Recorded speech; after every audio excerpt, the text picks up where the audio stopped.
Okay, ladies and gentlemen, welcome back to the Maverick News Channel. No fancy intro tonight because we're having a little bit of a technical problem, but we are live on all channels except Wimkin, and I need to flip a button over here to get that rocking and rolling, and there we go. I have to do that manually every night, and now we are running on all channels, I believe, so we are in good shape, and we have a special guest returning tonight.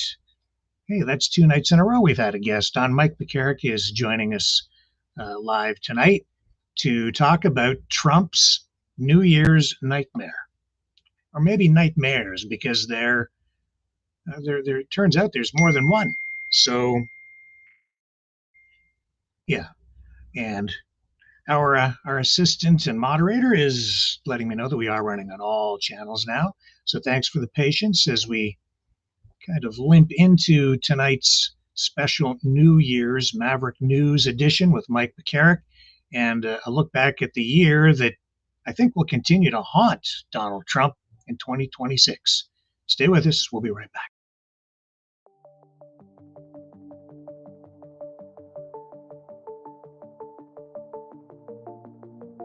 Greetings, brave Mavericks. Our quest for truth continues. We go beyond fake news.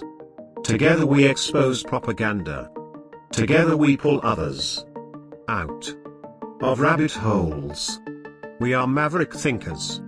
We are all unique individuals, defenders of individual rights and freedoms, credible, trusted, grounded in reality.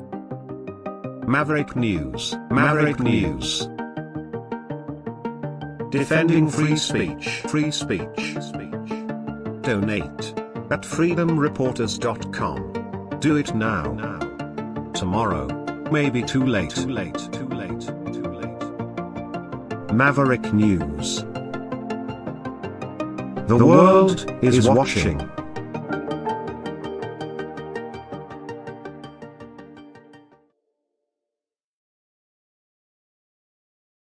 And happy birthday, Norfa. Yeah, I'm not looking in the chat, but a little bird just told me in my text message. So happy birthday, Norfa, and happy New Year to everybody. And let's bring Mike in. Mike, what are you doing here? Do you not have a social life like me? Don't be like me. It's New Year's Eve. I just realized I was Halloween underlit from my iPad screen. So I do have a social life. I was just cleaning the house for the party that we're having later. Okay.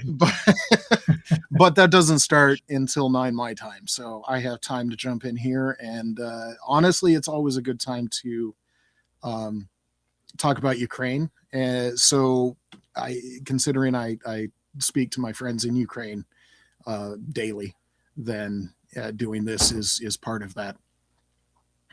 Well, I'm glad you're here. I really appreciate it, especially, given that it is New Year's Eve. So I appreciate the sacrifice you're making.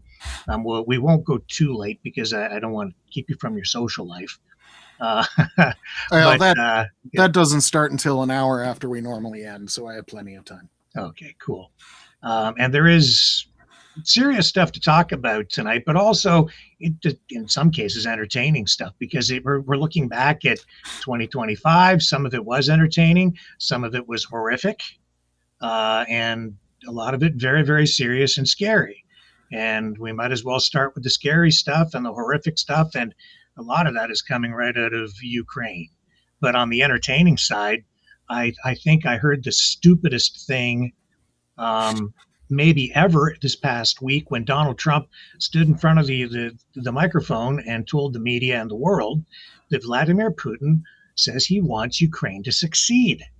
Mm-hmm. And it just blew my mind. It was like, what is that? Why he's putting the missiles into apartment buildings?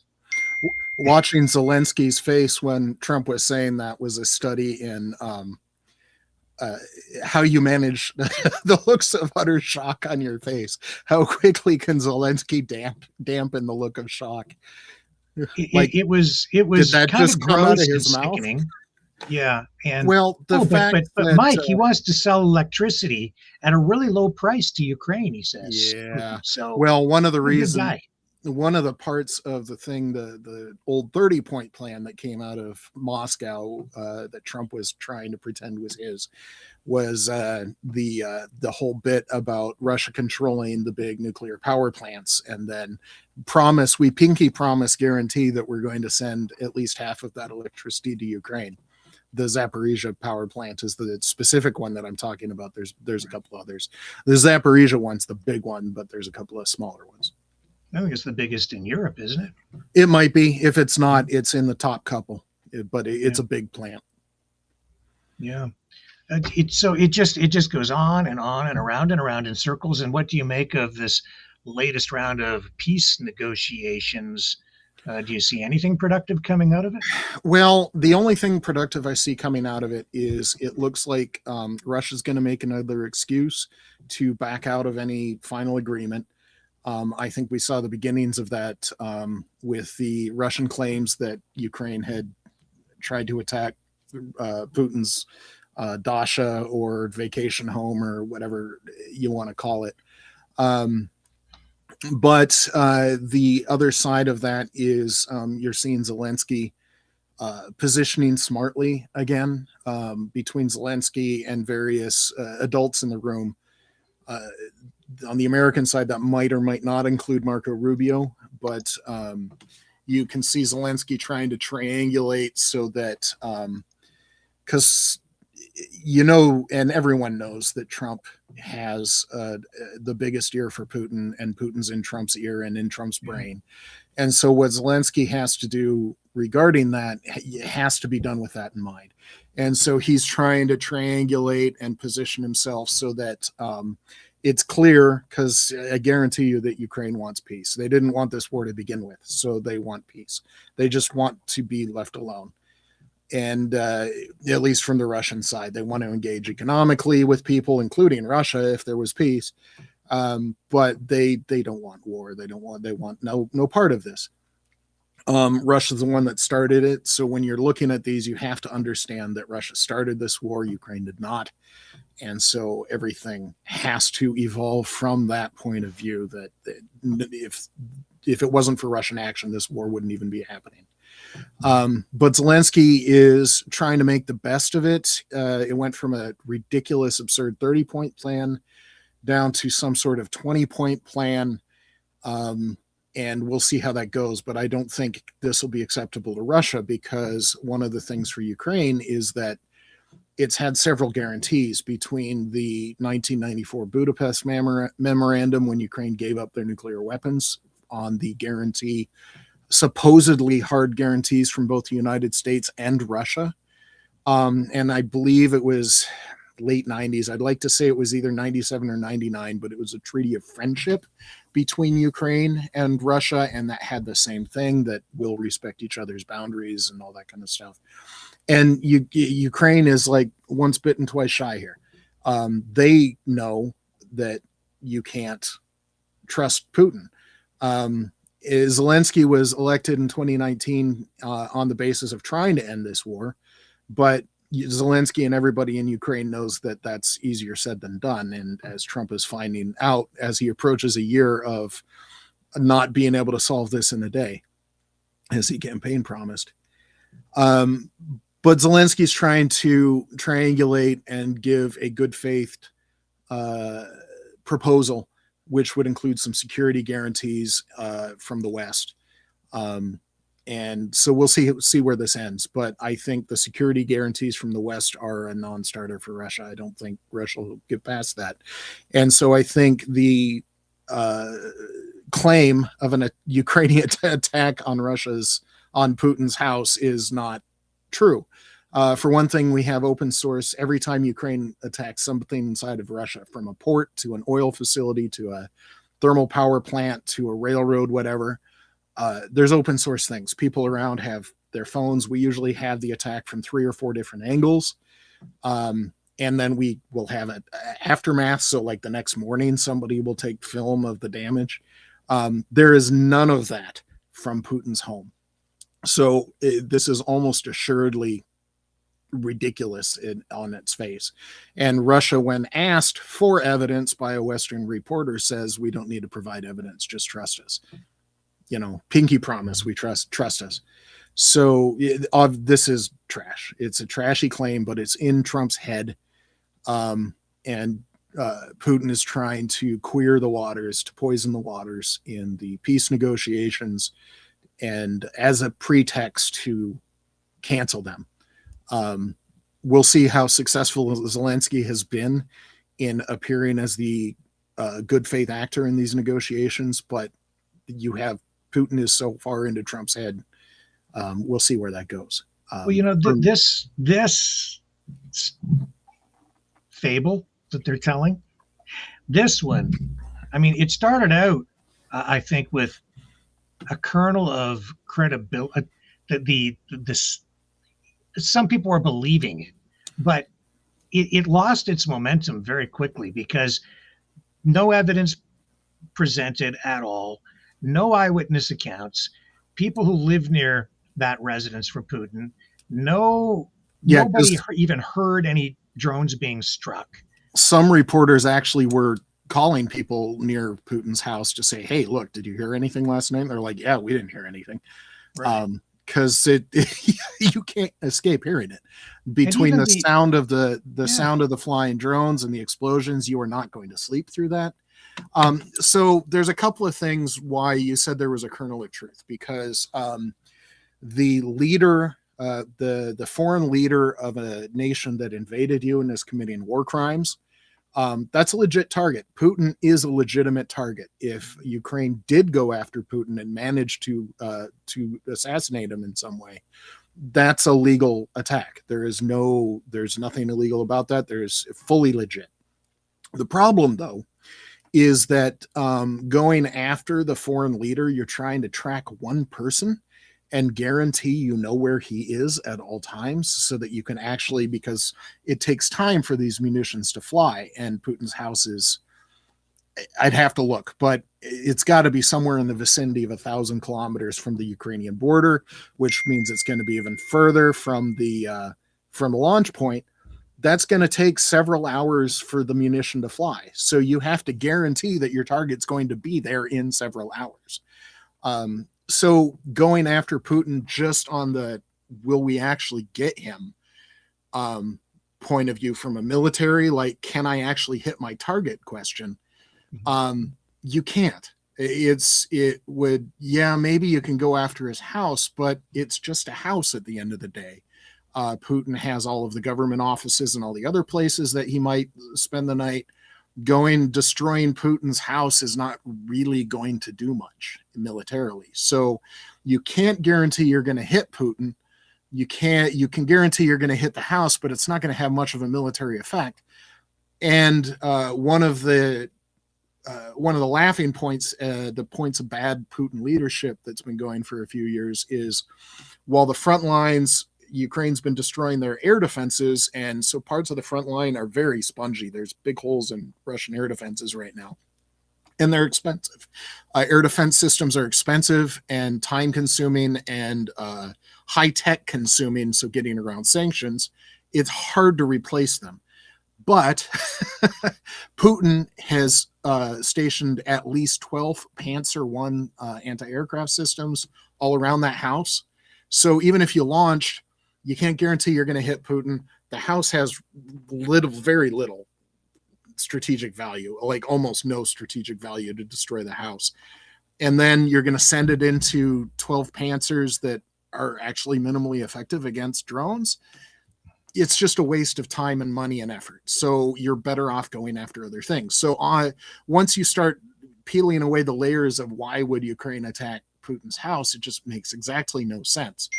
Then you compare it to the fact that all of the Ukrainian attacks inside of Russia actually do make sense, because half of the Russian government revenues come from the sale of oil and gas products, petroleum products.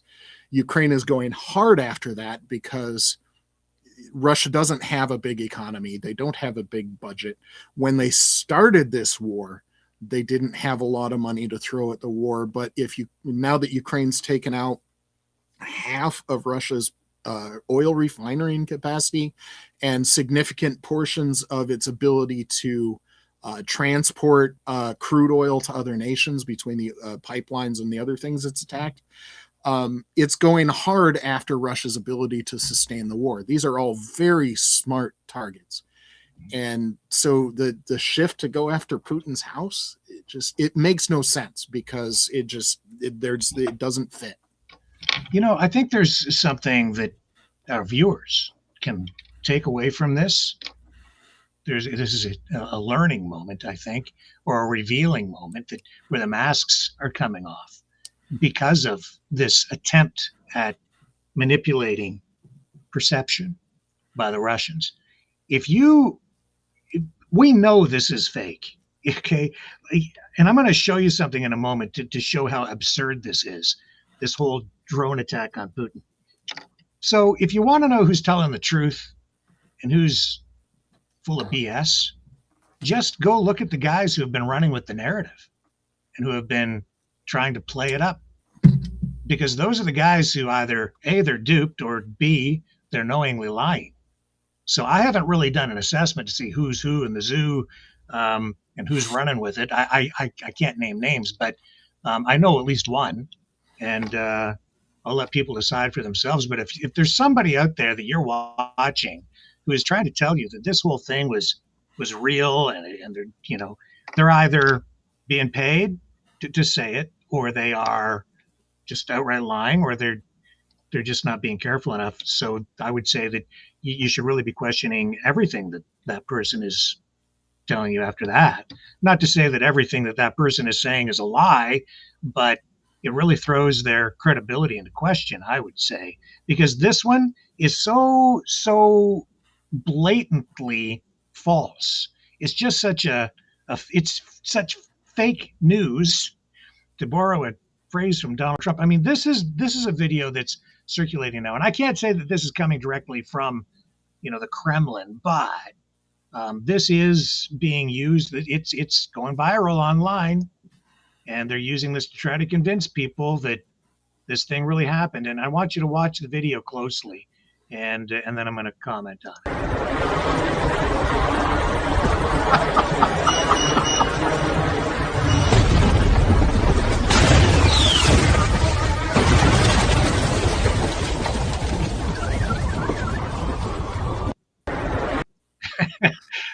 No, folks, this is not Plan 9 from outer space. That's supposed to be. That was like 1970s television special effects. I'm sure you guys have watched Mystery Science Theater 3000. That's like one of those things that the dude and his robots would be mocking. I'm not joking. Some people are buying it. There is a disclaimer, one of those context notations that's trailing on some of the posts on Twitter tonight, or X, saying that it is manipulated videos. So people. I was like, what the hell is that? That's what some people are using to try to convince you that the drone attack was real, and Russia has now come out. And they use quadcopter drones, which I'm just like, wow. So it did release a photo of a drone wreckage on the ground someplace with somebody standing beside it, but that could be anywhere. Drone, I don't. Ukraine regularly launches 100 or more drones into Russia nightly, so. And they did launch some that night, but no evidence that it was directed at that residence. Yeah, and the Russians couldn't even get the numbers straight, because what came out of the Kremlin was like, what was it, 90? Yeah, that was the other side. Is that the attack? The people that were trying to pretend the attack was real were saying that I don't know, somewhere in the vicinity of 90 launched and all shot down. But then the military was saying that the entire night for all of Russia, Ukraine had only launched 40 to 50 drones. And so, Russia itself couldn't get its own story straight. So, So you have that. Yeah. And that just shows you how They lie. They're lie. I'm so tired of the lies. I would, and some of these guys that, especially early in the conflict, I thought had some credibility, but as time went on, it was like, wait a minute, man, everything you're saying is just wrong. You're just wrong, consistently wrong, and people keep watching them. But I don't know what. I'll throw it over to you for that. Well, they're wrong. I would agree with that. There's a lot of people that are wrong. But sometimes me too. You can get information out of the falsehoods coming out of Russia because there's a reason why they're putting them out. And so you have to think about it and you have to peel back the layers and, ignore the obvious BS. But why are they saying that BS? Who is the audience for that BS? And I guarantee you that claim of attacking Putin's house has an audience of exactly one person, and that's Donald Trump. Yeah. And he bought it. Yeah, because Trump trusts Putin. Putin told Trump. And so that was before any evidence was on the table, and because Trump's going to believe what Putin tells him. Yep. And so that's why I'm saying this has an audience of one, and all of the rest that's trying to come out after that has been. I get the impression that they were not prepared to defend this. So it makes me wonder if Putin just decided to tell Trump that, or if Putin said something related to maybe my house is threatened. I put up these SAM defense systems. I robbed the soldiers of their defenses so that my house that nobody cares enough to attack can be defended from no attacks whatsoever. And did Trump, in his dementia, old man, addled brain, translate that into? So there's a lot of things that you just don't know, but you can learn a lot, and studying Russian disinformation has its value. You can figure out why they say it, ways to counter it, who the audiences can be, and all that kind of stuff. So yeah. And look how effective that is. Just talking about it right now, lying about it, talking about it. Then you get the president of the United States, which is supposed to be on Ukraine's side. Right? You would think that the leader of the free world would be on the side of a democratic nation that has free press and is the victim of war crimes. You would think that would be the nation that the president would be on the side of. They got him to say it. I've seen in the past, and I won't get into the details, but I've seen RFK Jr. too get sucked in and start repeating Russian propaganda too. But that gives it credibility in the eyes of some. RFK Jr. also had a dead bear cub in the trunk of his car and the head of a whale strapped to the top of his car. So a brain worm. Yeah, brain worm too. There's all sorts of reasons why you shouldn't trust RFK Jr. She had a brain worm. Yeah. We wrote a song about it. Awesome. Yeah. Anyway, maybe we'll play it later again. Yeah. So there's the entertainment. It's like Monty Python or The Onion. I mean, except that it's real life. The part that should really depress you is real life. This is so good. I'm going to play it again. I'm going to play it. I can't resist.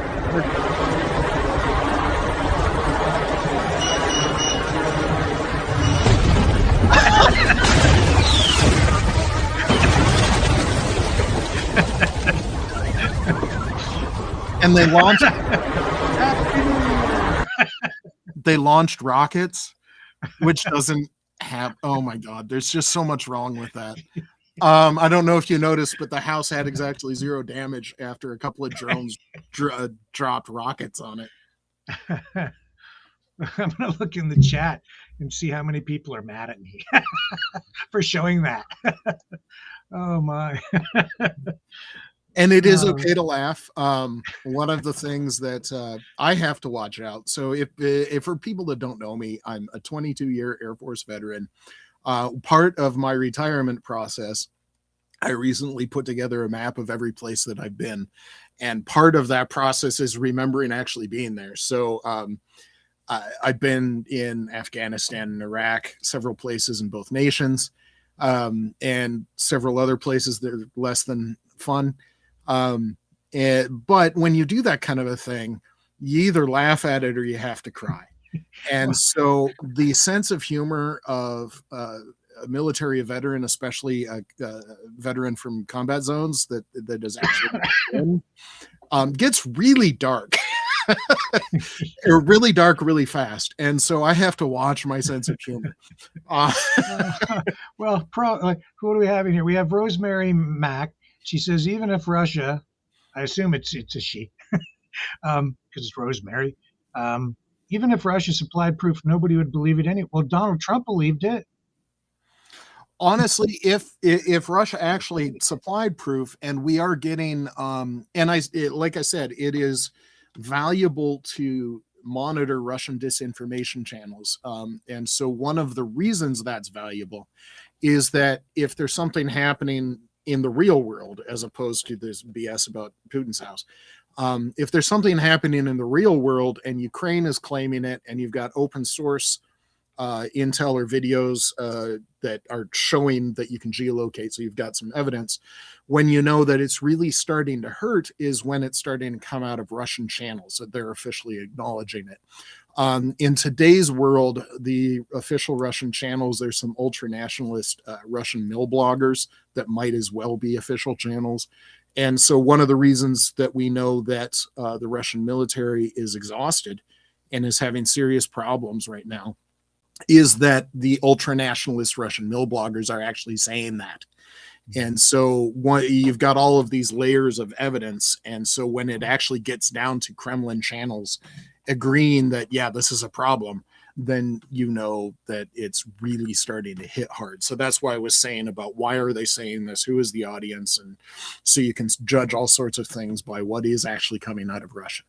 Well, if they can convince people that Putin was targeted, then that just gives them, justification or they're manufacturing consent so they can go after Zelensky. But they're going to do that anyway. They've been talking about doing that for a long time, and it's like that's not a big deal. But if you go after Putin, well, one of the little kernels of evidence that's going on right now is from the start. Part of the reason that so many high-ranking Russian military people, lieutenant colonel on up, lieutenant colonel is officer grade 5. Above that would be full colonel, and above that is the beginning of the general officer ranks. And so lieutenant colonel on up, Ukraine's been targeting, but part of the reason for that is that nobody lower ranking has any real authority. And so when you're going after command and control, which is totally legit, that should be on the very top of any competent military's list, is going after command and control. But part of the command and control, and they have a much lower security detail, they're much easier to track inside of Russia. Ukraine, either Ukraine's special services, their equivalent of the CIA, or kind of like CIA special forces, or we've had increasing reports of Russian partisans, Russian citizens that are what the euphemistically saying they are starting to engage in kinetic actions against their own nation. So it's either the Ukrainian special services or Russian citizens themselves, or Russian citizens with the help of Ukrainian special services, but they're going after Russian generals inside of Russia. And there's a lot of reasons for that. You cut out command and control, because every time you kill or even injure or just put out of contact, you destroy their communications antenna, it causes confusion, and there's this window where you can take advantage militarily. But the other side of this is, I mentioned before, is that we're talking about this stupid claim attack of a Russia's house, but what we're not talking about is all of the war crimes that Russia is committing daily inside of Ukraine, going after children, going after old people, going after clergy, and all of those things. But people like me remember, there are thousands of people across the world that are repositories of evidence of Russian war crimes. I am one of them. I have physical evidence of war crimes in Izium, where one of my friends was, he helped liberate Izium. This would have been September-ish of 22.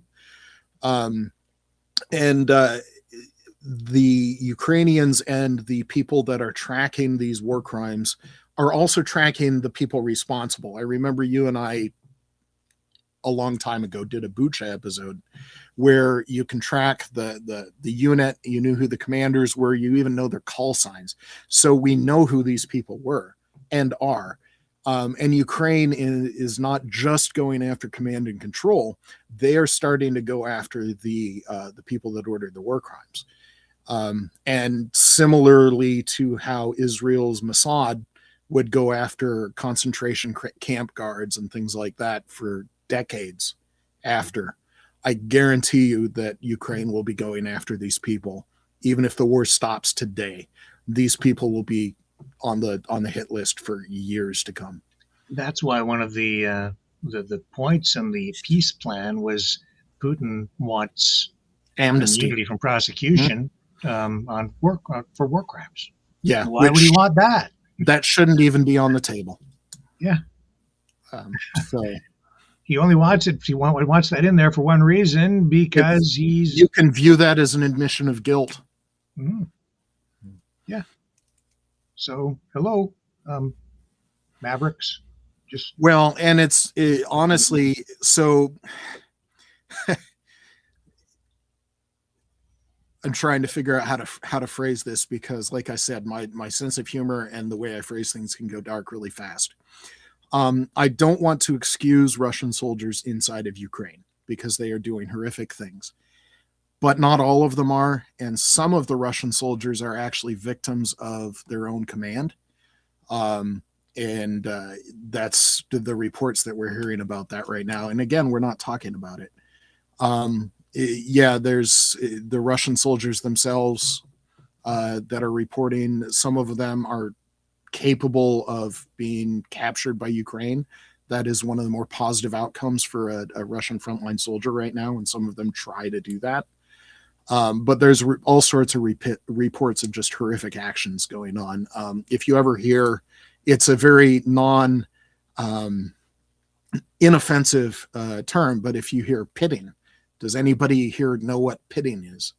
This is one of the disciplinary tactics. Again, that's a nice euphemism that the Russian military is using against their own soldiers. If the soldiers don't pay bribes to their own commanding officers, the salaries of Russian soldiers between sometimes almost 100%, at least 80% of Russian soldiers is going to buy their own gear, which includes ammunition, because the military is not supplying them. So they're just trying to survive.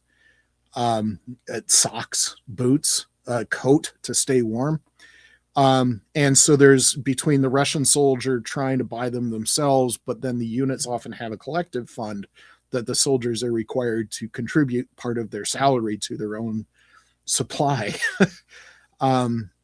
And this is one of the ways that Russia's trying to actually afford this war. But if they don't pay that, if they don't pay the bribe to their commanding officers, or if they don't submit to,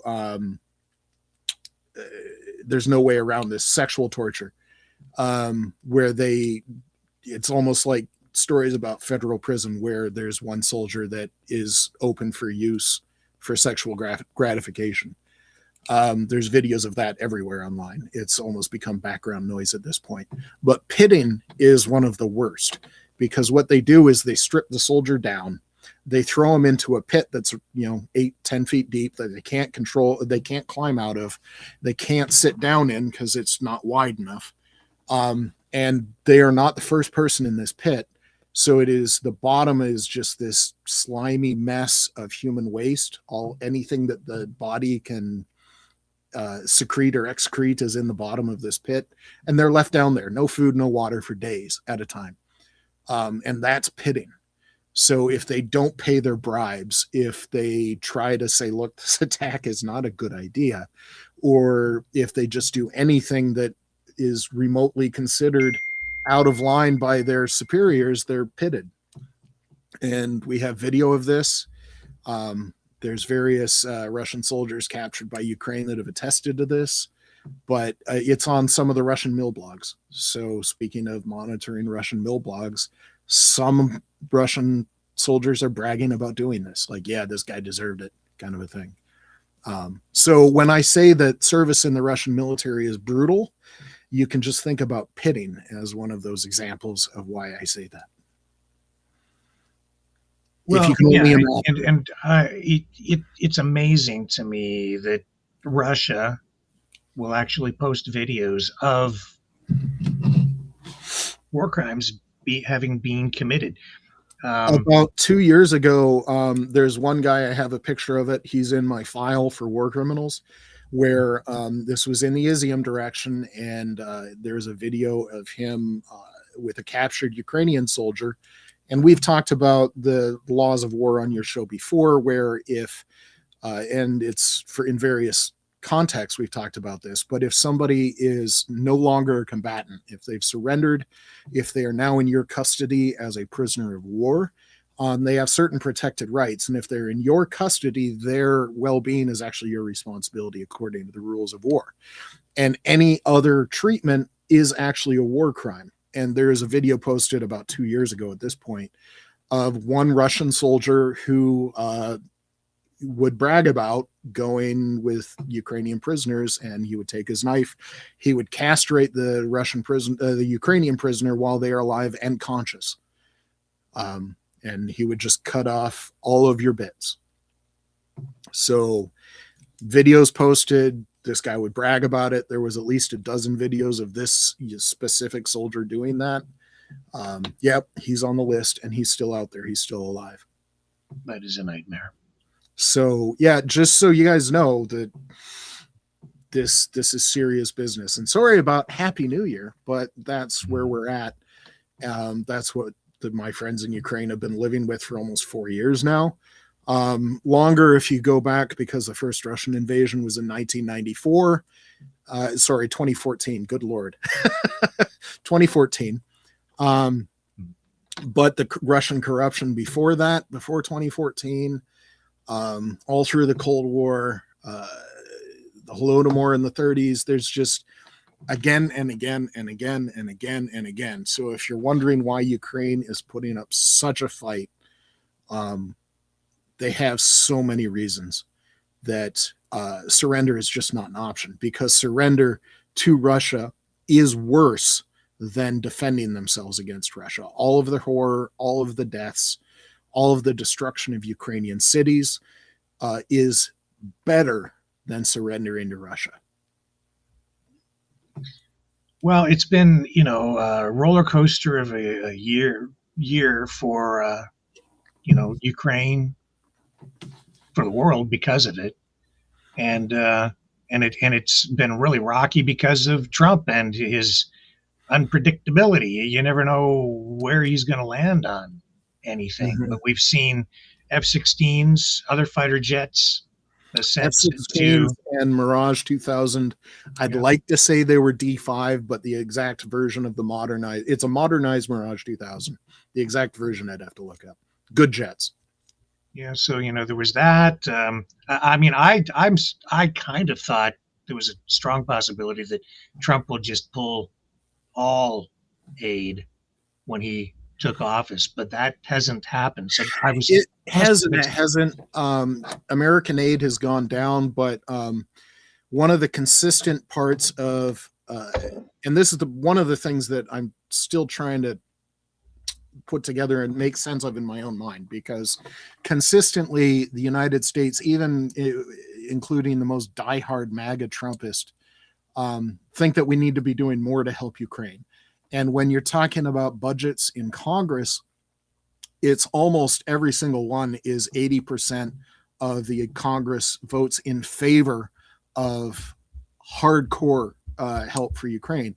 This latest National Defense Authorization Bill that passed several weeks ago, I'd like to say early December, late November, just weeks ago, that passed, includes significant tens of billions of dollars of aid to Ukraine. And it passed overwhelmingly through Congress. And so I'm trying to make sense in my brain how the Donald Trumps and the Pete Hegseths and the J.D. Vances of the world somehow think the American people want them to cut off aid to Ukraine, because they don't. And it's just repeated as recently as just a couple of weeks ago. all of the polls, they've been consistent.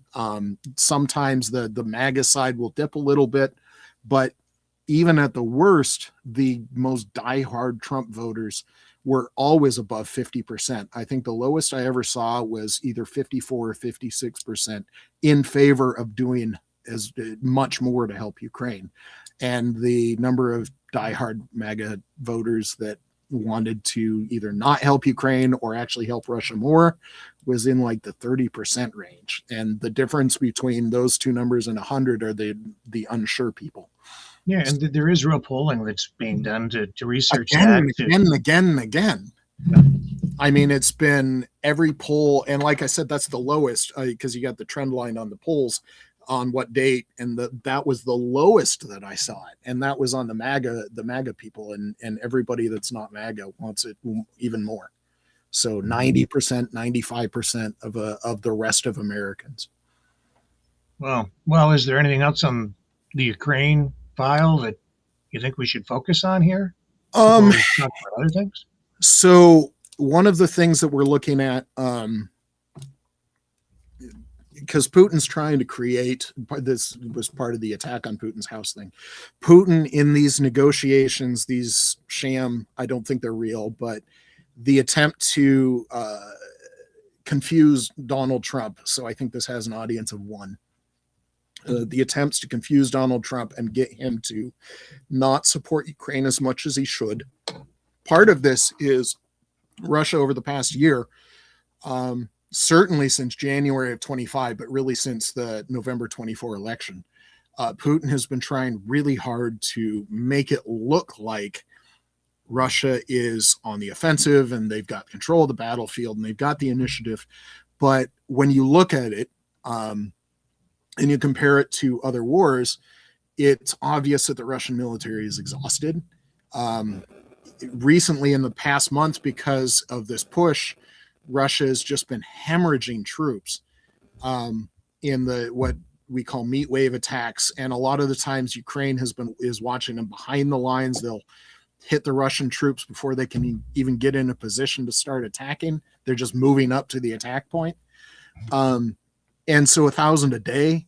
But so what this is over almost 4 years now, the Russian military is exhausted. They don't have any tanks. They don't have any APCs. Their 10,000 supply trucks are gone, which supply trucks, you might not think that's important, but it matters if you can't get beans and bullets to your troops. So they've been shuffling their best troops from one part to another to push and try and find a Ukrainian weakness, and they really haven't been doing it. Yes, they have been advancing, but you try and look for a historic, okay, what does this look like in comparison to previous wars? Is it a rapid advance? Is it a good advance? What this is, Russia is advancing slower right now along the entire front, like the most active parts in Pokrovsk. And there's a place in the Zaporizhia district, Huladar is the name of the village. Their rate of advance is between 50 and 80 meters per day, less than a football pitch. Historically, this is worse than the Battle of the Somme in World War I. This is worse than trench warfare in World War I, where you had people trying to advance through no man's land. And Russia is advancing slower than World War I, the Battle of the Somme. And they're just getting chewed up the entire time. Russia is recently, and this is why you watch Russian outlets, the ultra-nationalist Russian mill bloggers are starting to admit that Russia is now no longer able to meet its recruitment goals, which the Russian recruitment goals was to meet or at least slightly exceed the rate of casualties on the front line. And if Russia is losing between the average is between 900 and 1,500 per day, so roughly 1,000 per day. That means Russia needs 1,000 brand spanking new soldiers every day. And Russia's no longer able to meet that. The people that were going to take money to join the Russian military have done so. Now you've got people that aren't fit to serve, or they need to be running the factories or the oil production facilities or other parts. The Russian government expenditures are now 40% of Russian government expenditures are on this war, either on the military or security services side, because Russia's having to defend itself inside of Russia now. So they're having to spend significant sums inside of Russia just on defense. And you've got, people from Nepal. The Russian consulate's trying to get people from Nepal to join up. But the amount that Russia has been paying, if they say, look, we'll give you a whole bunch of money to come join and fight in Ukraine, the amount that Russia has been able to pay peaked about 18 months ago, and it's been slowly going down and down and down. And it's roughly at 20% of where it was at the peak. So even the amount of money that Russia is offering is not there anymore. So what we're looking at now, Russia recently passed what they're going to do in 2026. Two aspects of that remain classified, but one of them is that Russia will now be they've got mandatory military service. And the people that are in mandatory military service are technically not the contract soldiers that they're sending to Ukraine, but they're changing the terms of the mandatory military service. Instead of a 6-month rotation, now it's every day. It's going to be every day all year. And there are two aspects of that remain classified. So I think Russia is, if they want to continue this offensive, they're going to need to do a mass conscription. The only time that we've seen Russian citizens really push back against Putin was on that first conscription in the first year, where they pulled up 300,000 Russian people into the military, that caused a mass exodus and widespread protests. And when Prigozhin tried to say, look, this war is effed up and we need to do something about it, and Prigozhin started to advance on Moscow. And those are the only two times that we've seen that. But if Putin tries to do a mass conscription again, I don't want to say that Russia is going to fall apart, because we don't know that. But Russia is crumbling. The economy is rotting. What you want to call the social contract between the government and the people are starting to understand that it's not working. What was promised is not being delivered. The interest rate is technically 16%, but in reality, it's only 16% because Putin declared it 16%. In reality, it's still over 20%. Their inflation rate is over 10%, where here in the United States, we complain and whine and have vast electoral decision altering elections over 3%, but their inflation is over 10%. They're seeing attacks every night. They've seen the oil stuff blowing up. Their sons and daughters are not coming home. Sons, daughters, uncles, fathers are not coming home. There's all sorts of things in Russia that it's just rotting. And so if little chunks start to rot away, at what point will it just fall down? And I don't know. I don't know if that's 2026. I don't know if it'll never happen. But we've seen this happen before. We saw it happen to the Tsars in 1917. We saw it happen to the Soviet Union. Actually happened a couple of times. We just didn't notice a couple of them. But starting 1988, I believe Estonia was the first Soviet republic to declare independence. And then several other things fell apart. And then by 1991, the Soviet Union was just gone. Part of that was the rotting of the social contract, part of that was Afghanistan, where they had 8 years of war. And one of the things that tore Russia apart was the mothers of dead Russian soldiers that were like, this is not working. And they started to publicly protest, and that was part of what tore it apart. This Ukraine war is 35 times deadlier in 4 years than the Soviet Union war in Afghanistan was in 8 years. So 35 times in half the amount of time. So there's something's going to happen. I don't know what. The brave face that they're showing is not reality. We'll just see where it actually ends up. Yeah, because we're looking at what 1.2 million Russian soldiers alone that have. The estimates are so the both Ukraine and Russia, the actual total casualties are classified for obvious reasons. You don't want to give that information to your enemy. So I'm not going to attribute any false intentions to classifying those numbers. That's what they should be doing. But honestly, we might not know. I have pictures of dead Russian soldiers. Only they're so there's a muddy season in Ukraine. It happens 2 times. It happens before the winter freeze and then after the spring thaw. And there are dead Russian soldiers that got half buried in the mud and then frozen into the mud, and then trucks run over them. And I've got pictures of that. And you don't even know if they were reported.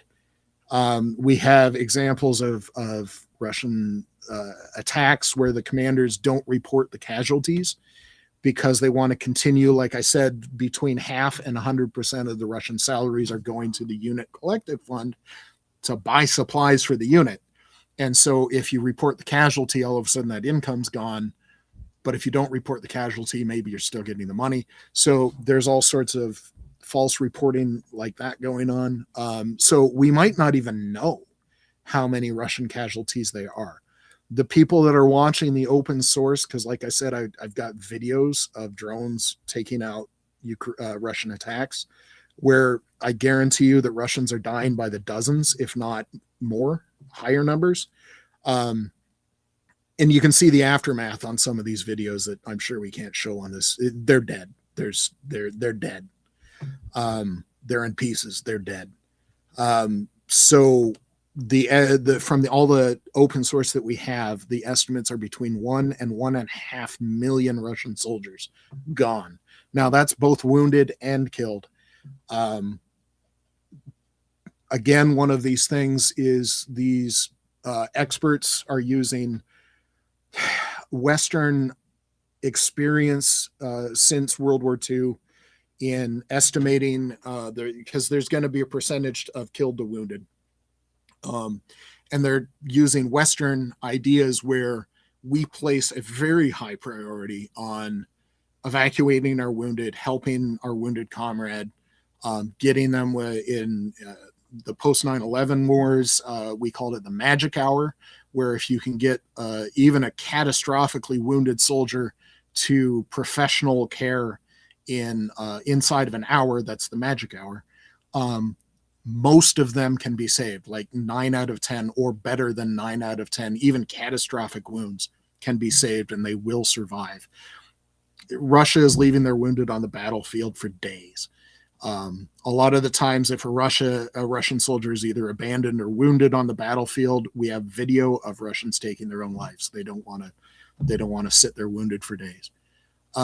So what I'm saying is that the experts are saying that the killed to wounded is probably 1 to 4. From what I've seen, it's probably more like 1 to 1 or even worse. So if you're looking at 1.5 million Russian casualties total, you're looking at 750,000 or more Russian soldiers that are just gone. Those are people that they're not going to be fathers anymore. They're not going to have a factory job, or they're not going to be a lawyer or anything like that. They're just gone. And so it's catastrophic for Russia. I can't even overestimate it. You can talk about demographics, which is very popular in conservative circles right now. But demographics are a real thing. In 2022, Russia had roughly 7.2 million what we call military-aged males. Is a specific demographic that military people look at. In this case, that 7.2 million were Russian males between the ages of 18 and 30.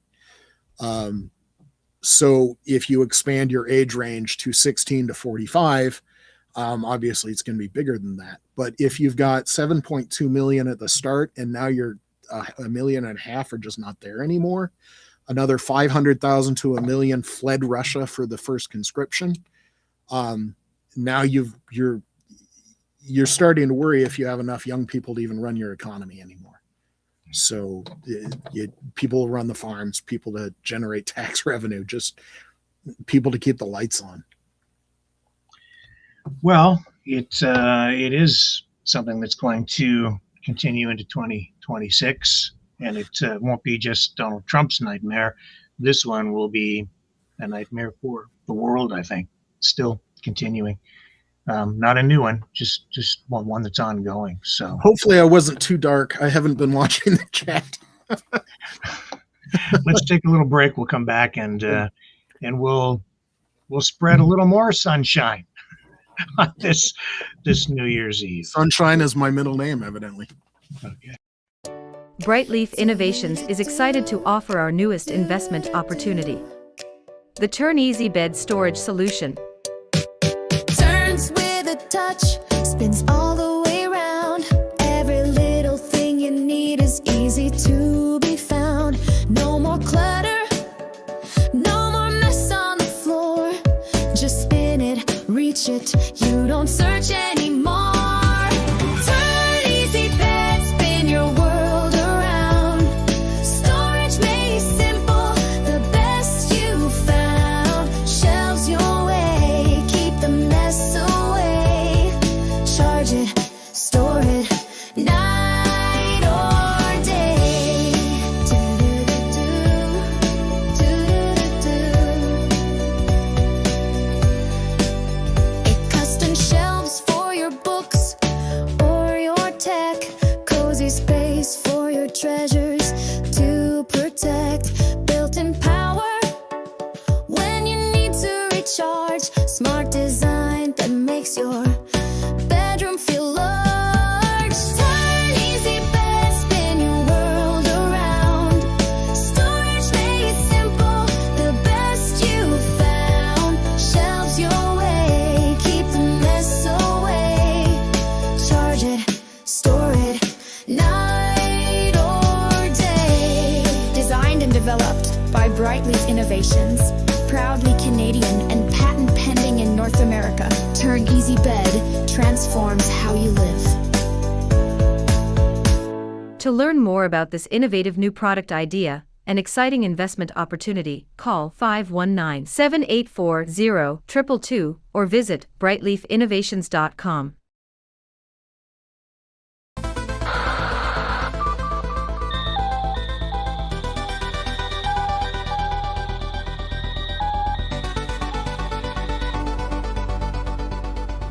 Maverick News isn't just a news outlet, it's a community of truth seekers. Your donation at freedomreporters.com fuels our mission to report the stories that mainstream media won't touch. Thank you, Maverick family.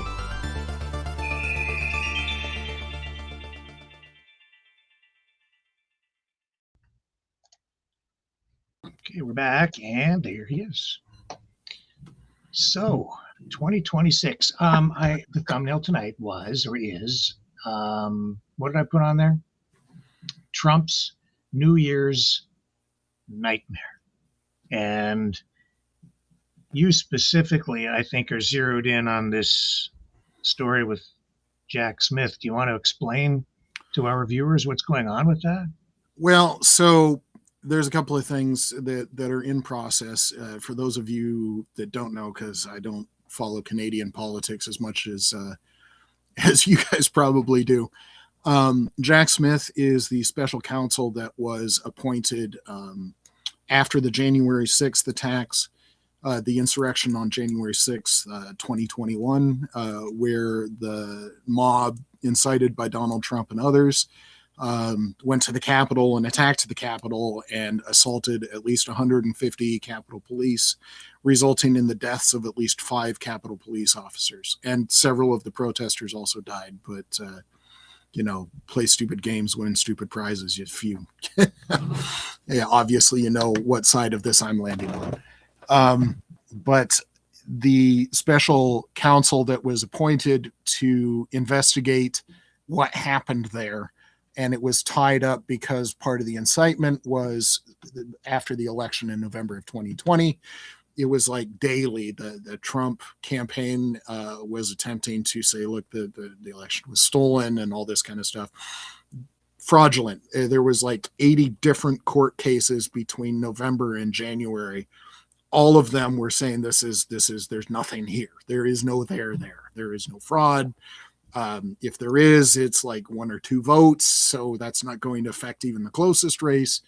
And some of the fraudulent votes were Republicans trying to sway it for Republicans. So there was nothing there. But Trump tried to coerce and strong arm several states, including the state of Georgia. But he had slates of fake electors in various other states, including Arizona, and I'd like to say Michigan showed up in the most recent one.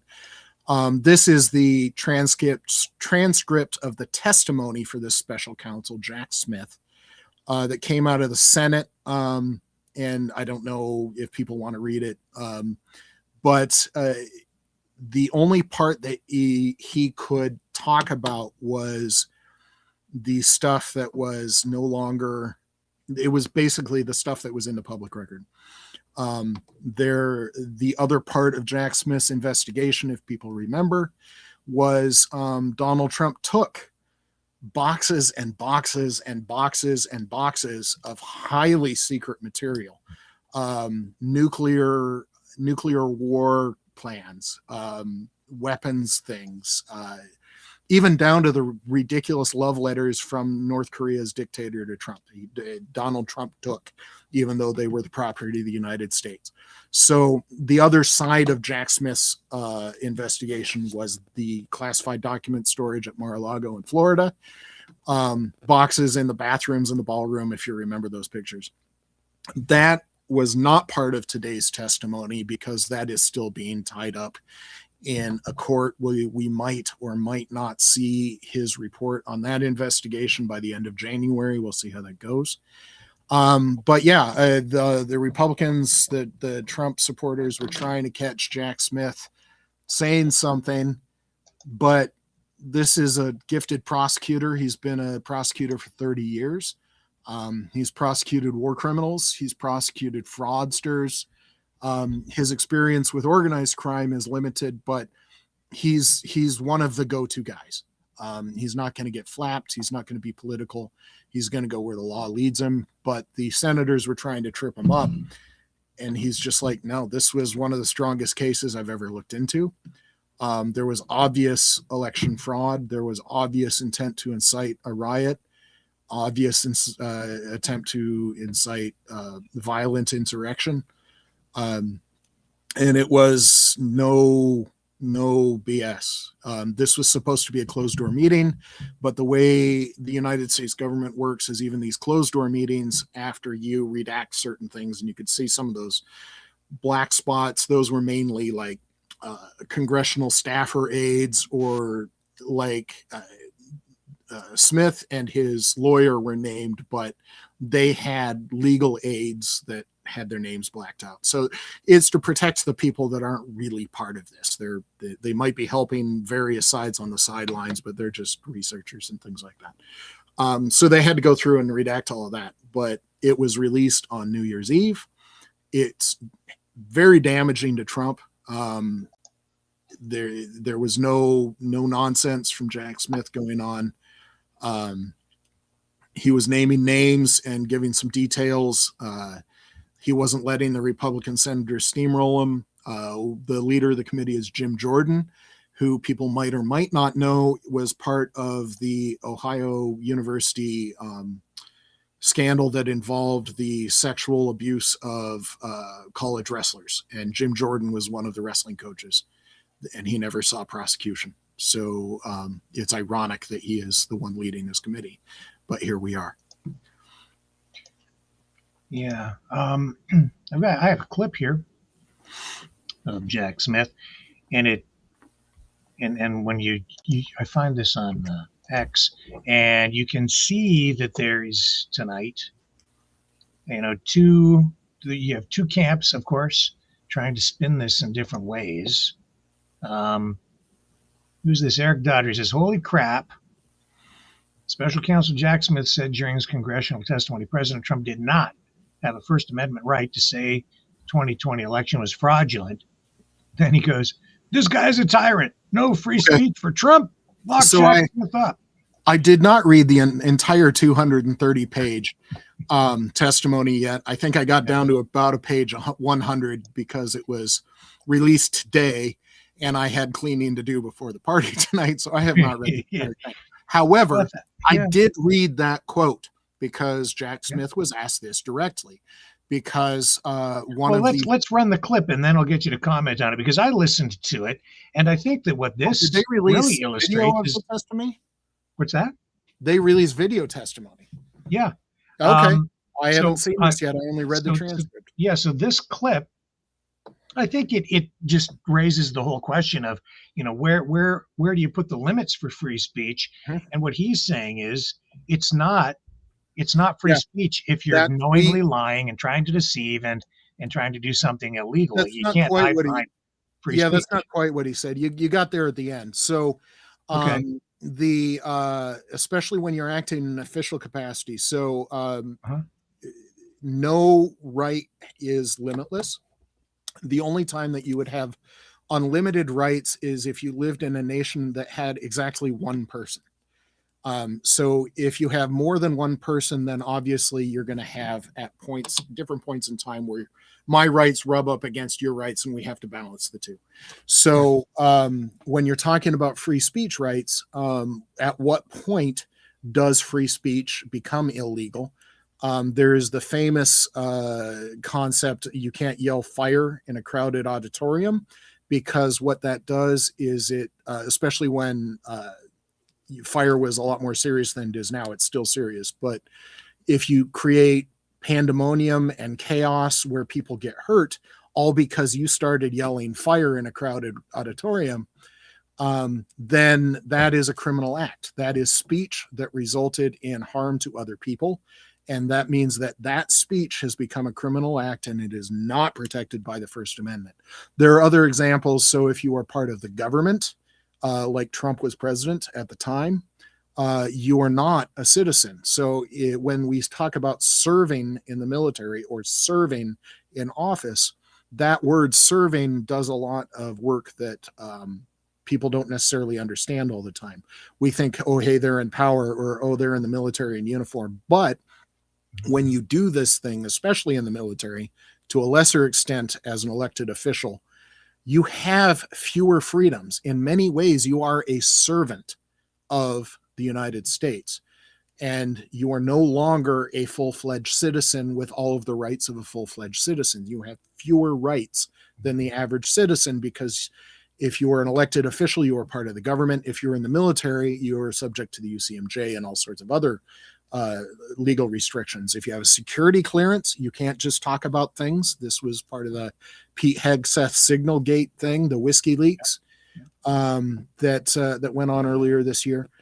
He wasn't free to say that. That was a crime. Legally, flat, straight up, that was a crime.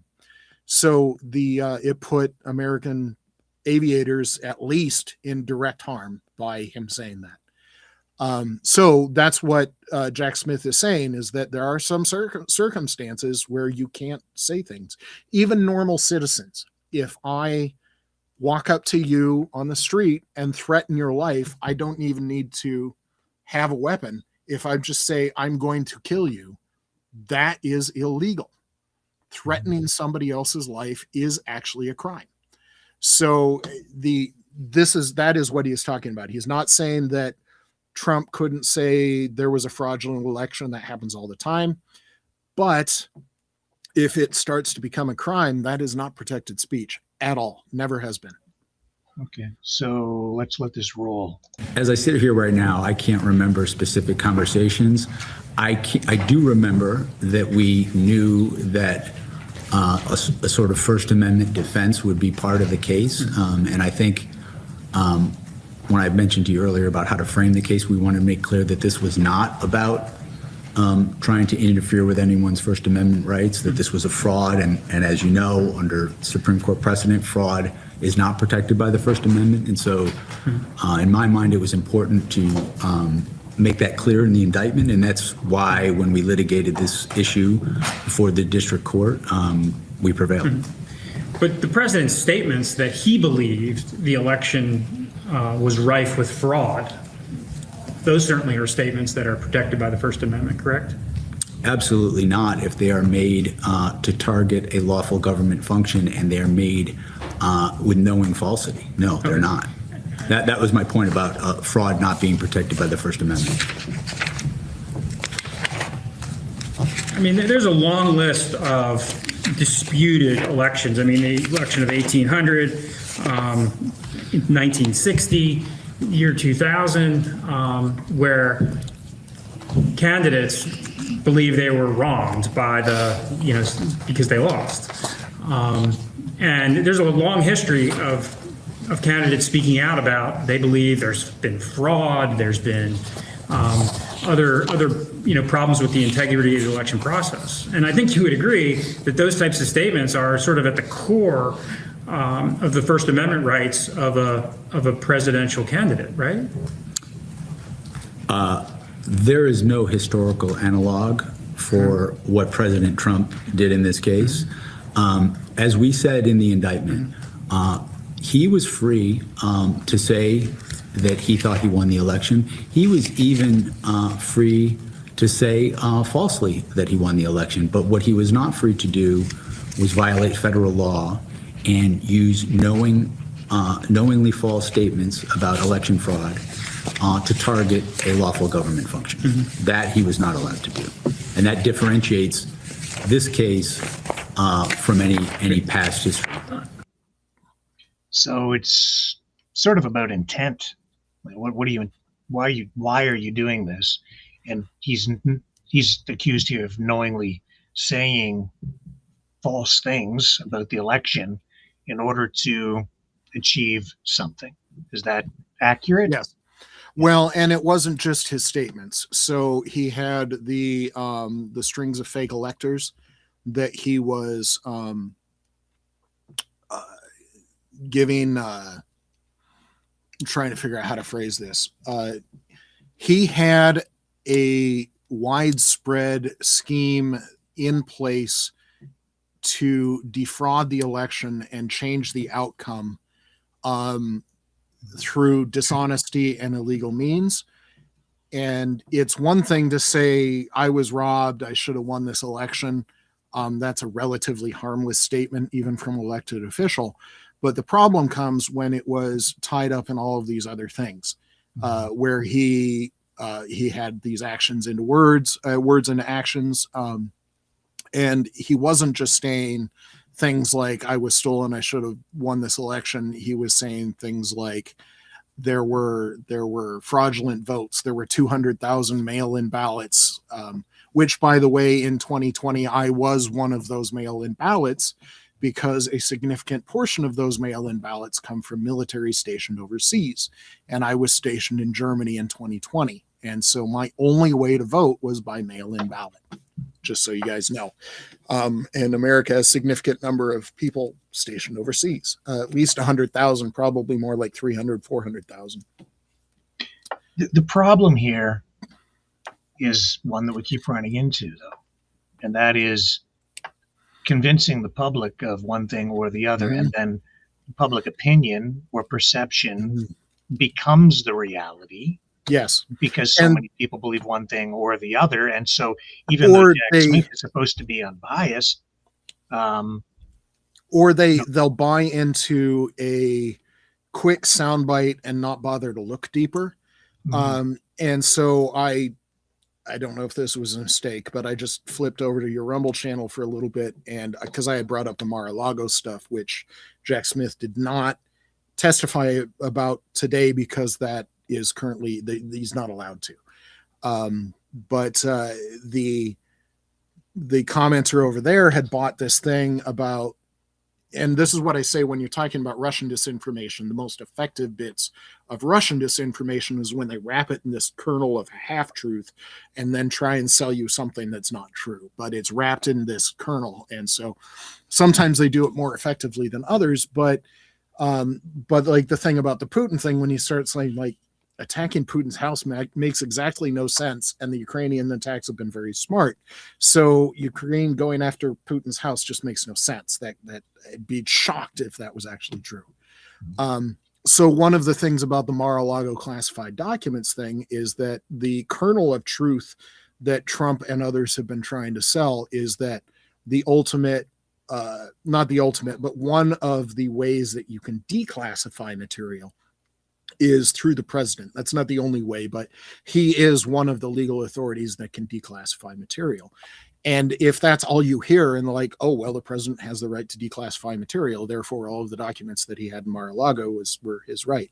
So that is looking at a very paper thin bumper sticker type of thought without actually understanding the reality. So it's this kernel of truth, but it just completely falls apart when you even look at it a little bit. So one of the things there is that while the president has the authority to declassify material, there is a legal process.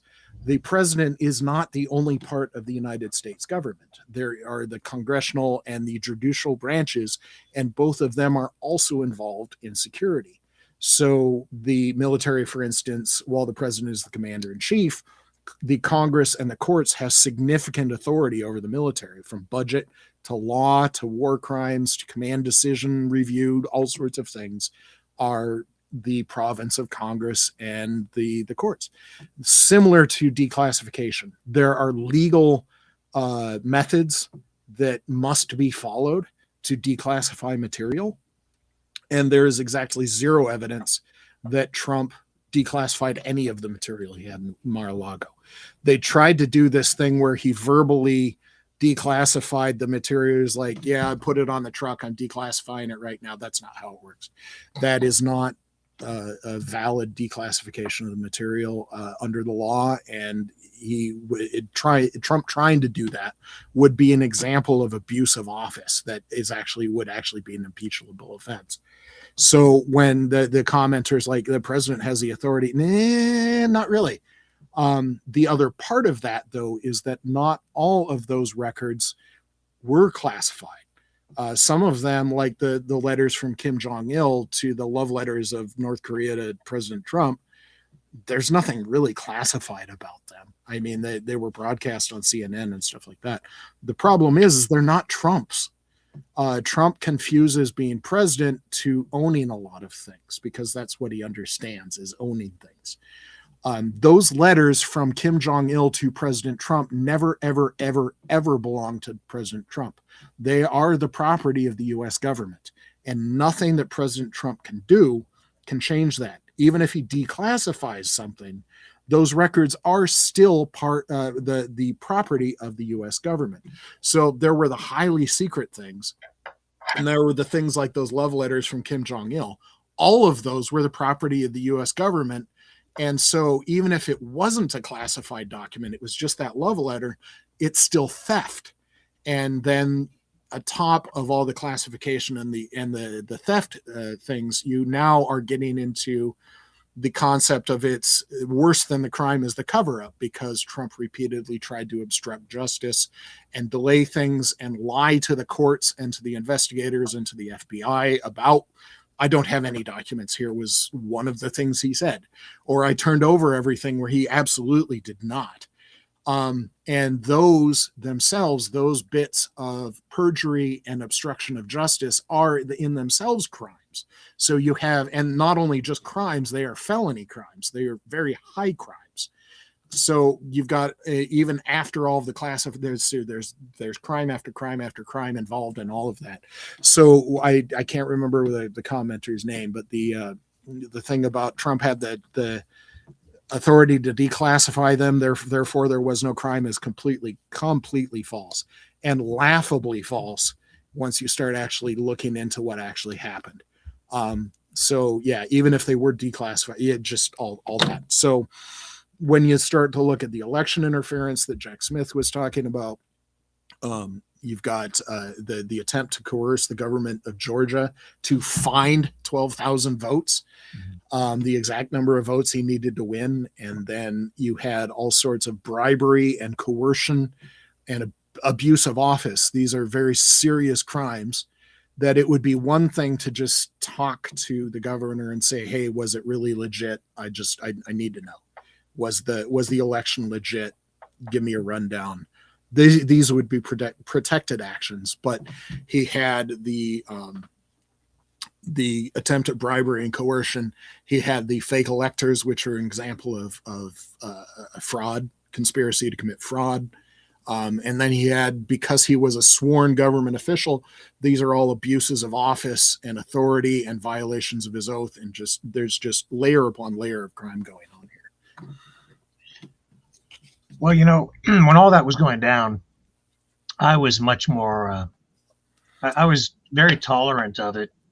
I viewed it as a protest of sorts that got out of hand. And, more than one thing can be true at the same time. So some people maybe had, bad intentions. There were absolutely assaults that took place. I was just not as. And some of the people in the crowd, that even the people that went into the Capitol, at worst, they might have been guilty of a minor crime of criminal trespass. They were in a government building in a restricted space without authority. And that was the extent of their crimes. That's pretty darn minor. Yeah, they shouldn't have been there. Yeah, they probably needed to face some sort of punishment for it, but we're talking about slap on the wrist kind of stuff. So you're right. There were those people there on January 6th that was the extent of their crime. So. But there were also people there that were guilty of much more serious things. They bashed in Capitol Police heads with riot shields. They attacked them with chemical mace, bear spray, which is it is a deadly weapon. If you did that on the street, like just on a traffic stop, and you sprayed mace, like you're in your car for whatever reason, the cop comes to your window and says license and registration, you shot bear mace into that cop's face, that cop would be within their rights to shoot you in the head. That's how serious that is. So they would be authorized to use very deadly force in response to any of that. So there's truth over here and truth over here, and there's exaggeration and lies over here and exaggeration and lies over there.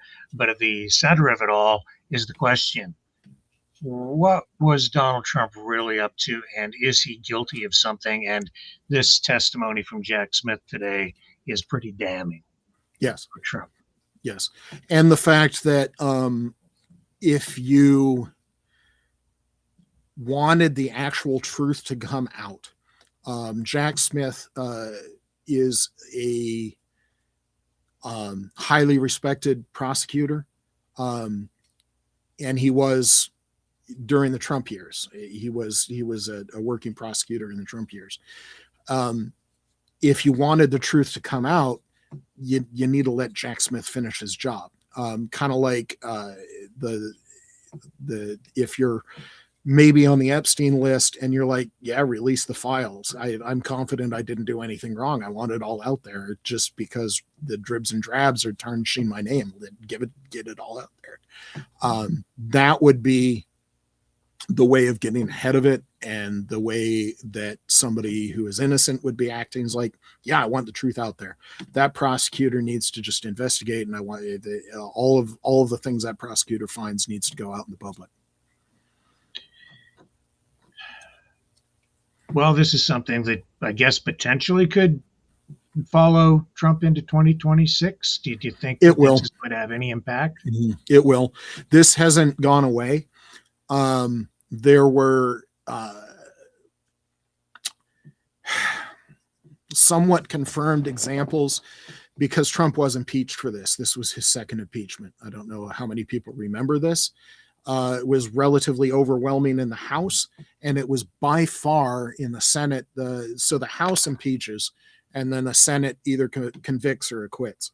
This was by far the most bipartisan Senate vote of any of the impeachments in U.S. history. Something like, I think he needed, I can't remember if it's 60 or 66 is the threshold, but there were 59 senators that voted to convict. So it was 59 to 41 voting to convict Trump. And the Republican senators that voted to convict Trump were subject to threats, death threats and coercion from Trump himself. And there were other GOP senators that did not vote to convict precisely because they were receiving death threats and coercion from Trump. So there's all sorts of stuff going on that side of it as well. The problem comes here is that Trump has split the Republican Party. There are various, I wouldn't even call them old school Republicans because these are Tea Party Republicans. These are part of the 2010 election that came into office in 2011 that were a far different breed than what I would call old school Republicans, the people like John McCain and George Bush, Dick Cheney, those old school Republicans. The Tea Party was a new breed. They were far more racist. They were part of the Charlottesville thing. They were far more strident, far less qualified in many cases, but not in all cases. So there's various of these Tea Party Republicans that are just utterly repelled because their part of the Tea Party thing was, look, we want to cut through the BS in Washington. We want to have straight shooters going on. We want to have a lot of them were financial conservatives. They wanted a balanced budget. They wanted to eliminate deficit spending. That's where they were at. They are utterly repelled by Donald Trump, in part on the financial stuff because he's blown up the deficit twice now.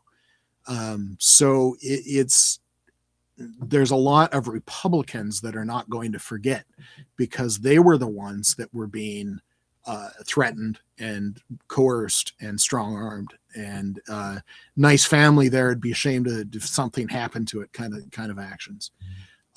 This happened just recently with, of all people, Lauren Boebert and Marjorie Taylor Greene over the Epstein things, where they were not taken into the White House Oval Office. They were taken down into the Situation Room where there's no cameras and no recording devices. And they were basically, Trump tried to strong arm him into not releasing the Epstein files. In fact, yeah, I want to just circle back for just a moment though to something you just said, and then we'll come back to this because this is important too. But you talked about Trump really dividing the Republican Party, and I took note this past week, and it just came to mind that another thing that's going to haunt Donald Trump as a nightmare this coming year is Mike Pence, because he's still out there and he is gathering support. He's not even close to a liberal. He is a white evangelical, like a very holy warrior kind of Republican. He wears his religion on his sleeve and thinks he needs to be a preacher in public office. This is not a liberal, not even close. He's not even a centrist. It would be insane to call this guy a centrist. But part of the January 6th insurrection was, and Jack Smith detailed this in his testimony, this was part of what I read, that some of the things that Trump said and did threatened the life of his own vice president, Mike Pence. Because there were a lot of those people. They erected the gallows. They were like, we need to find Mike Pence so we can bring him out and hang him because Mike Pence had voted. He didn't deserve that. Yeah. Not at all.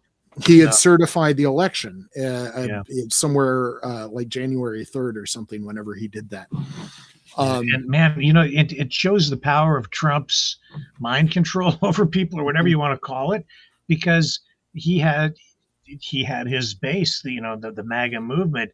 He got them all jacked right up against Mike Pence, and it lingers today. But it's beginning to fade because I've noticed that there's a bunch of support swelling up behind him, and he's going to be I There's think any- he'd be back to challenge Vance. for There's the, any number of nomination. them. There's Mike Pence. There's Adam Kinzinger. There's Liz Cheney. There's I'd like to say his name's Joe Walsh. Last name's Walsh. I think his first name's Joe. Yep. Yep. And these are just the people that immediately sprung to the forefront of my mind. These are people that had power in the Republican Party until they dared to oppose Trump. And we're seeing this again where Lauren Boebert she's a nut job. She's crazy. She has no business being in Congress, but she was one of the people that voted to release the Epstein files. And she was, Trump tried to strong arm her, and it just came out in the last day or two that there was a bipartisan bill, a nothing non-controversial bill. It was like 90%, and maybe it was even a verbal unanimous consent vote. I mean, that's how bipartisan it was. All the yays, a whole bunch of people yell yay, it's passed, right? That's how bipartisan it was. And it made it through Congress. It went to the White House. Trump vetoed it because it had money going to the Colorado district that Lauren Boebert represents, that was helping to fund clean water supply to southeastern Colorado, where the district that Lauren Boebert represents. And it was purely payback for the Epstein files. It was just trying to make Lauren Boebert's voters mad at her. It was retribution for release of the Epstein files. So we're seeing that kind of stuff coming out against Lauren Boebert, who one of the most MAGA people that is in Congress currently. Yeah, one of the others is Marjorie Taylor Greene, who has turned on Trump. And Jewish space lasers lady herself. Yeah. I mean, she's not even remotely centrist. She's about as far right as they come. Yeah. So on this CNN clip here, the caption on it is, "Tonight, Congresswoman Marjorie Taylor Greene revealing a stunning conversation that she had with President Trump about the Epstein files." And well, I'm going to let the clip roll. I don't think I need to read the caption with it for it to be self-evident. Is it up on the screen? Hang on, I think it's right there. Maybe not. I'll reshare it. But yeah, she's come up pretty strong against him, and it's all because of the Epstein stuff. Well, not all because of it. And Trump has attacked her. Now she's this is so stupid. Marjorie Taylor Brown. Like, that's what he calls her now. He's running out of insults. He's got to get more creative than that. Tonight, Congresswoman Marjorie Taylor Greene revealing a stunning conversation that she had with President Trump about the Epstein files. Greene telling the New York Times about a fiery phone call between them in September after Greene, quote, threatened to identify alleged abusers involved with Epstein. The Times writes, quote, Trump called Greene to voice his displeasure. Greene was in her Capitol Hill office, and according to a staff member, everyone in the suite of rooms could hear him yelling at her as she listened to him on speakerphone. Greene says she expressed her perplexity over his intransigence. According to Greene, Trump replied, "My friends will get hurt." A White House spokesperson responded to Greene's wide-ranging interview, which was on a number of topics, including the MAGA coalition, saying, quote, "We don't have time for her petty bitterness." We should note that Trump has not been accused of any wrongdoing in regards to Epstein. Out front now, Democratic Congressman Robert Garcia, who is the ranking member of the House Oversight Committee. What's your reaction to that anecdote there about Marjorie Taylor Greene's conversation? I mean, obviously very concerning. I obviously read that in the article that came out. And again, just another level of concern, new questions every day. What is he hiding? Who is he protecting? It's been pretty clear, I think, from day one that the White House has been actively trying to cover up this Epstein investigation, has been actively trying to stop and slow down the work of the committee, and certainly has done everything that they have possibly been able to do to stop the law that just passed. So I won't roll all of that because I'm more interested in hearing what you have to say about it, Mike. It's the same thing again, where it's obstruction. And they actually did pass a law and Trump signed it, which means that Trump is obligated to execute that law. The executive branch, one of the things they do is they execute the laws that they have the authority to do. It is literally his job under the law, and doing anything else is illegal. It is his job and obligation to duties of his office to release the Epstein files right now. He's been slow pedaling it. He's been going through redactions that should not be redacted, abusing the power of the redaction to redact too much, not releasing some files, releasing a file and then pulling it back has happened more than once. Just all sorts of things. In contrast to how Trump is acting, that first big tranche that dropped, I don't know, a week or two ago, whenever that dropped, was full of Bill Clinton stuff. And there's just no secret there. We knew there's a lot of people that were, because Epstein had a supposed charity foundation. He donated a lot of money to big research facilities like MIT and places like that. MIT's robotics division had Epstein money. There's all sorts of things that Epstein touched that were not necessarily illegal. And so you've got people like Bill Clinton and other people that might be involved with Epstein, but there was nothing illegal about it. So Bill Clinton came out and said, look, I want all of it released. Everything related to me, send it out there. No redactions, just send it out there. So, and we know that Bill Clinton, he liked to wander. He had problems keeping his pants zipped. But Bill Clinton saying, release everything. I want it all out there. So, the Epstein files, I understand there's still a lot of documents that have not yet been released. Mm-hmm. And probably 10 times as much as have been released. This has been an ongoing investigation since at least 2007, 2008. I don't remember when the first prosecution in Florida happened, but it was the 2000s, the aughts. It's been a long time. He got a slap on the wrist back then. The prosecutor that let him out easy and did all sorts of illegal things, because there's certain victims' rights that he completely ignored. They were crimes in and of themselves. I believe he became maybe the transportation secretary in Trump's first White House. I might be wrong on that, but he achieved a post in Trump's first term, the 2017 to 2021 term. This was the guy that let Epstein off easy in the aughts. So this has been going on for a long time. It goes back into the 90s at least. So yeah, there's a lot of documents. There's a lot of history here. So this is definitely going to follow him into 2026. This and a lot of stuff recently came out, and it's one of those things when somebody mispronounces a name or a term or anything like that, and don't make fun of them. It's because they read it somewhere, was their first exposure to the word. I have problems pronouncing Ghislaine Maxwell's name. I think Ghislaine is right, but I'm not positive of that. But she got transferred to basically Club Fed is what they call it.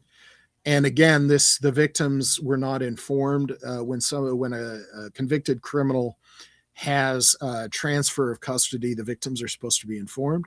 And she was transferred from a relatively normal, and she was not convicted of like violent crimes or terrorism or anything. So it was medium to minor security prison. It was not maximum security or anything like where Robert Hansen or some of the big prisoners are.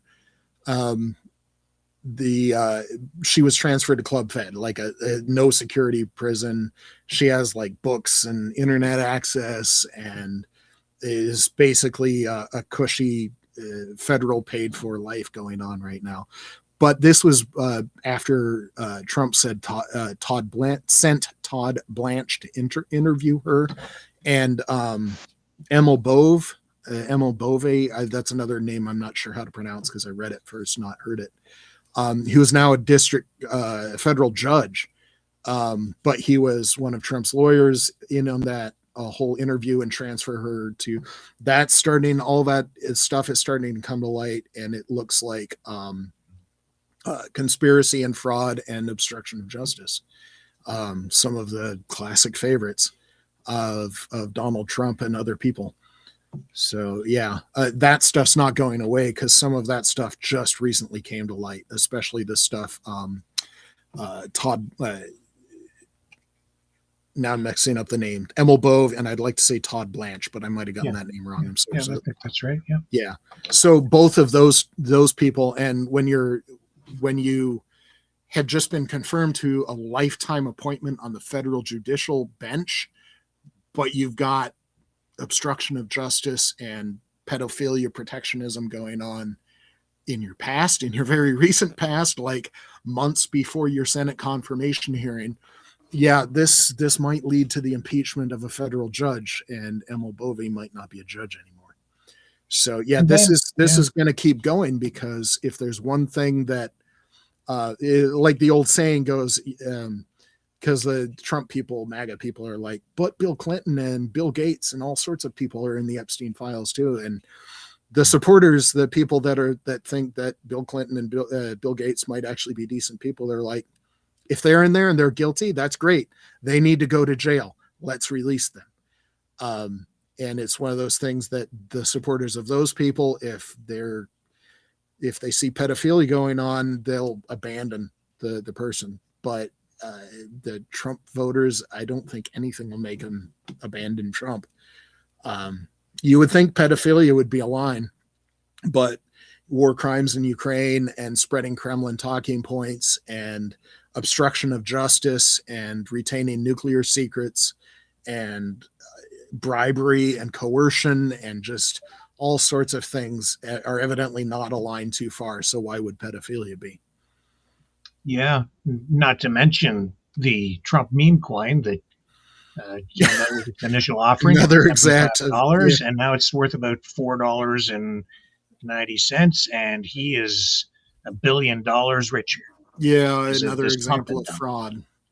Yeah. But this goes back his entire life. He would have contract workers in his buildings doing drywalling or plumbing or electrical work or something like that. And then after they were done with the work, he'd try and pay them 60% of what he promised them. But the work's already done. They can't take back the work. And now they have to decide if they're going to take 60 cents on the dollar from Trump, or they're going to spend the money on court to try and get full pay. This is what he's done his entire life. See, and I have to apologize to the viewers, because for a long time, I just didn't want to believe those things either. And I was buying the arguments or the narrative that Trump was a victim and that a lot of this stuff was being just, fabricated against him, and that he was a victim of, lawfare and political persecution, blah, blah, blah. But it's undeniable what we're seeing here now. And, I think it's okay to admit that you're wrong when you misjudge something or someone, and it's undeniable what he's doing. I just mentioned the pump and dump with the meme coin. There are other. Do you know how many businesses he and his family have started since he became president? 256. I didn't know that. 256 different businesses. Yeah. Well, he's still got Jared Kushner in all of these meetings with on the Russia-Ukraine peace talks, and for the life of me, I don't know why he's there. He's not an expert. Because it's a complete conflict of interest. Because they're doing business deals. Yeah, not only there, but in Gaza too. Mm-hmm. So this is wrong. Like I can't. And the same people here in Canada who are so, so supportive of Trump and blind to the issues because they're just so committed, I guess.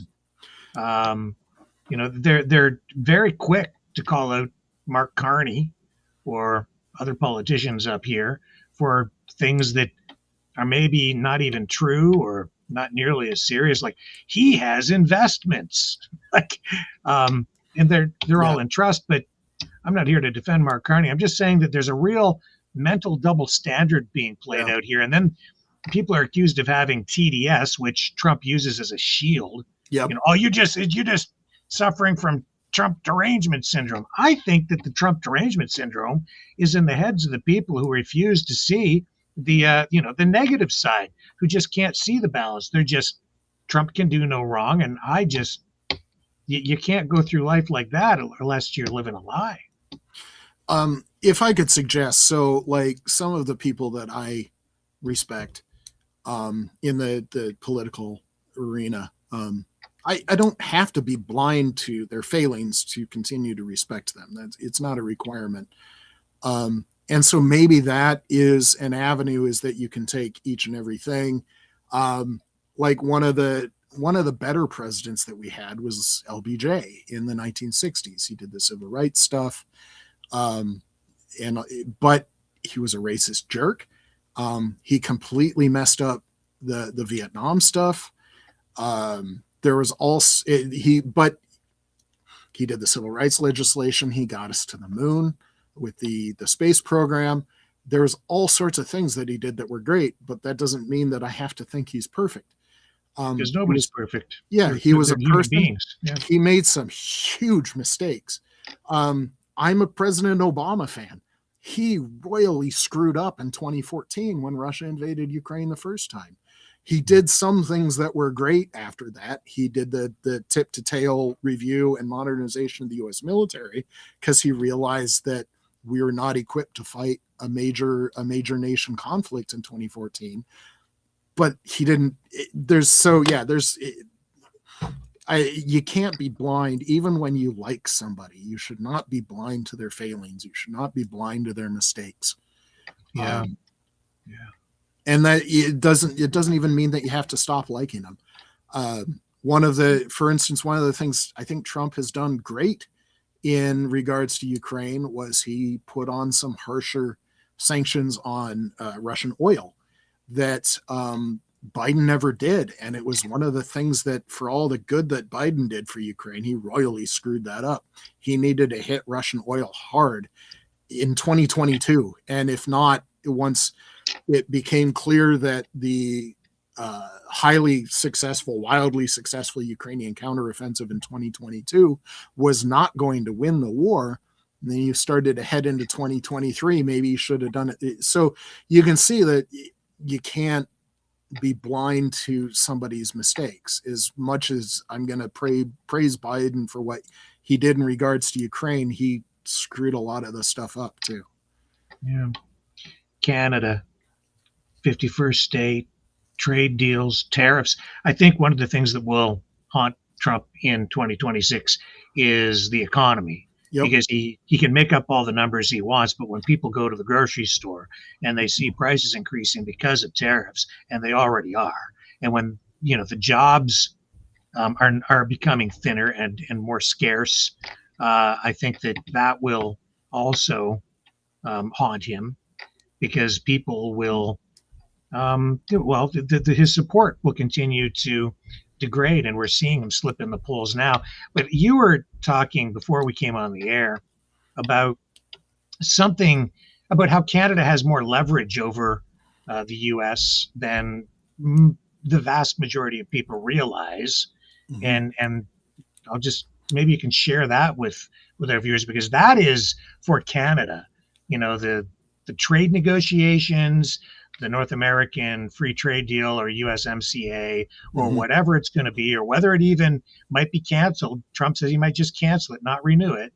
This is a huge deal for both Canada mm-hmm. and the US and Mexico. Mm-hmm. But you say Canada has more leverage than we realize. Can you explain?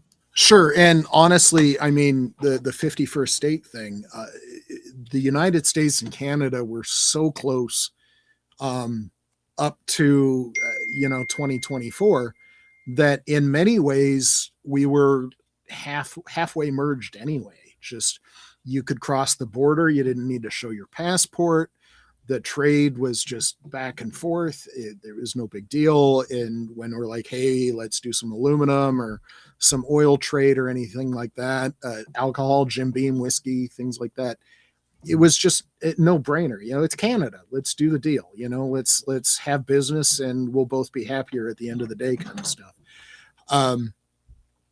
But now that Trump is, in my opinion, making some huge mistakes, because this was highly beneficial to both the United States and Canada, that there's all sorts of things going wrong in the United States right now. So the one of the first impacts was tourism. And so when you're talking about, and a lot of this is in Republican states, especially places like Florida, you've got Disney World in Orlando, Florida, and you've got Miami, and you've got all sorts of places where Canadians might want to go. All of a sudden, all of that dried up, and you're talking billions of dollars in lost revenue. People, if you're losing billions of dollars in revenue, that means that employers can't employ people, so you've got fewer jobs. It's just the cascade through the Florida economy. In Kentucky, there's Jim Beam whiskey because of Canada's just like, oh, tariffs, we're just going to stop selling American liquor. Jim Beam closed one of their distillery plants. And while that is not perhaps 100% directly related, it is important because I don't know if you read that article I sent you, but whiskey takes a little bit of time because you got to distill it, but then you got to age it. And so you've got to be able to predict a couple of years in advance what you think you're going to sell. And so because of the tariffs and because they weren't selling anything in Canada anymore, they shut down one of their distilleries because they've got more whiskey than they can sell. That means that people don't have jobs anymore, and the bouncing around and the local economy is not going to happen. But one of the just as an add-on to that, there's another one that has gone filed for bankruptcy. Yeah, which one was that? This is A.M. Scott from Ohio. Yeah. I don't know those people, but it doesn't surprise me. Ohio based, yeah. Mm-hmm. It makes me wonder what they deal in, if they looks like rye whiskeys of various different brands. Maybe I'll look that one up. Whiskey and bourbon. Mm-hmm. So one of the things, so like I know a little bit about military stuff, and one of the things that I continue to support is Canada purchasing F-35s. You're already in the process of it. You're already got pilots training it. There's already infrastructure at air bases inside of Canada that is being constructed to support F-35s. You're neck deep in the purchase already. Just buy them. But I understand that Canadians are like, Trump is a jerk. He's unreliable. He blew up all things that we thought were stable. It's just insane what's going on. I understand all of that. I can't disagree with any of that. But one of the things that I read today that I didn't know, I knew that Canada produced parts of the F-35, tail assemblies, parts of the jet engines, because jet engine manufacturing inside of Canada is a big deal. Not just for the F-35, but for other things as well. And so Canada has a very big manufacturing stake in the F-35 program, not just the jets that Canada buys, but everything. The United States owns about 700 F-35s, and I guarantee you significant portions of each and every one of those jets was built in Canada, and that's just the way it is. But one thing I didn't realize is that far lower on that supply chain, because we're talking final, like we're building the tail assemblies and the jet engines, but far more basic is aluminum. And you might think aluminum, okay, whatever, you got cans made out of it and various things are made out of aluminum. But when you're talking about aerospace grade aluminum, because you're talking about a fighter jet that's rated above 9 positive Gs and 3 negative Gs, this is an airframe that is built to withstand some severe stresses. These type of alloys have to be very precise. They have to be their chemical makeup, their the amount of acceptable impurities. All of these things have to be very high tech. It is one of the reasons why Russian and Chinese jet engines are not as good, is because of their basic metallurgy is just not as good. And Canada plays a huge part in that because of the aluminum that they sell to the United States to build F-35s, among other things. It also goes to the Boeing jets, the 737s, the 787s. It goes to Embraer that Boeing just bought, the Brazilian company. All of this really high-grade aluminum, we buy mostly from Canada. And if you think about it, it makes sense. We're right next door. Canada has been a trustworthy ally for 100 years or more. like a super like special relationship ally for 100 years or more. It just made sense that, hey, if we need high grade aluminum that is super high tech for our military, buying from Canada seems like a safe bet. You know what I mean? Yeah, and I think we have a comparative advantage in that area in aluminum production, largely because we have hydroelectric power, I think, and I don't know enough about it, but I think it's energy related in the way and the modern processes that they're using in those plants that gives Canada a bit of an advantage to U.S. producers. And one of the things that makes this real leverage for Canada is this is not something the United States can replace quickly. Because when you're talking about this high tech, these high tolerances for a super high performance application, you can't replace that, because the alloy, the process that makes it, the building that does it, sometimes the people that do the processes, and then the inspectors that do the testing to make sure that it's up to grade, all of those took years to put into place. So any potential replacement that the United States would have for this is years away. And so that's some huge leverage. We don't have years. We might have 6 to 12 months of supply on hand, and then we're out. And that's not something that the U.S. military can certainly put up with. That sort of basic raw material supply is foundational. Well, in my view, that's not even just so much leverage. It just shows why we need to work together, not fight. And which was what we had been doing up until about a year ago. Canada, the U.S., peas in a pod. That's just what it was. It was like some a fact of conflicts, life. of course, but but nothing you wouldn't expect is like normal stuff. Yeah. So I don't know when we're going to get back to normal, but we'll cross our fingers for 2026. But it is looking a bit like a nightmare to me. Well, the good side, and maybe the Canadians upset by what Trump is doing should take heart in, is that Trump support is through the floor. Some the most Trump friendly ones might read him at 44 or 46% support. If you do a polling aggregate of all polls, including the highly favorable to Trump polls, you might get down to a 42% approval, which means there's 58% of people don't approve of Trump. But most of like highly respected polls like AP, the Associated Press, we're not talking about left-wing polls here. Those have Trump down at 36% approval. So this is like, when you're at 36%, that's 64% that disapprove of Trump. These are huge numbers. And this is what Trump is heading into the midterms on.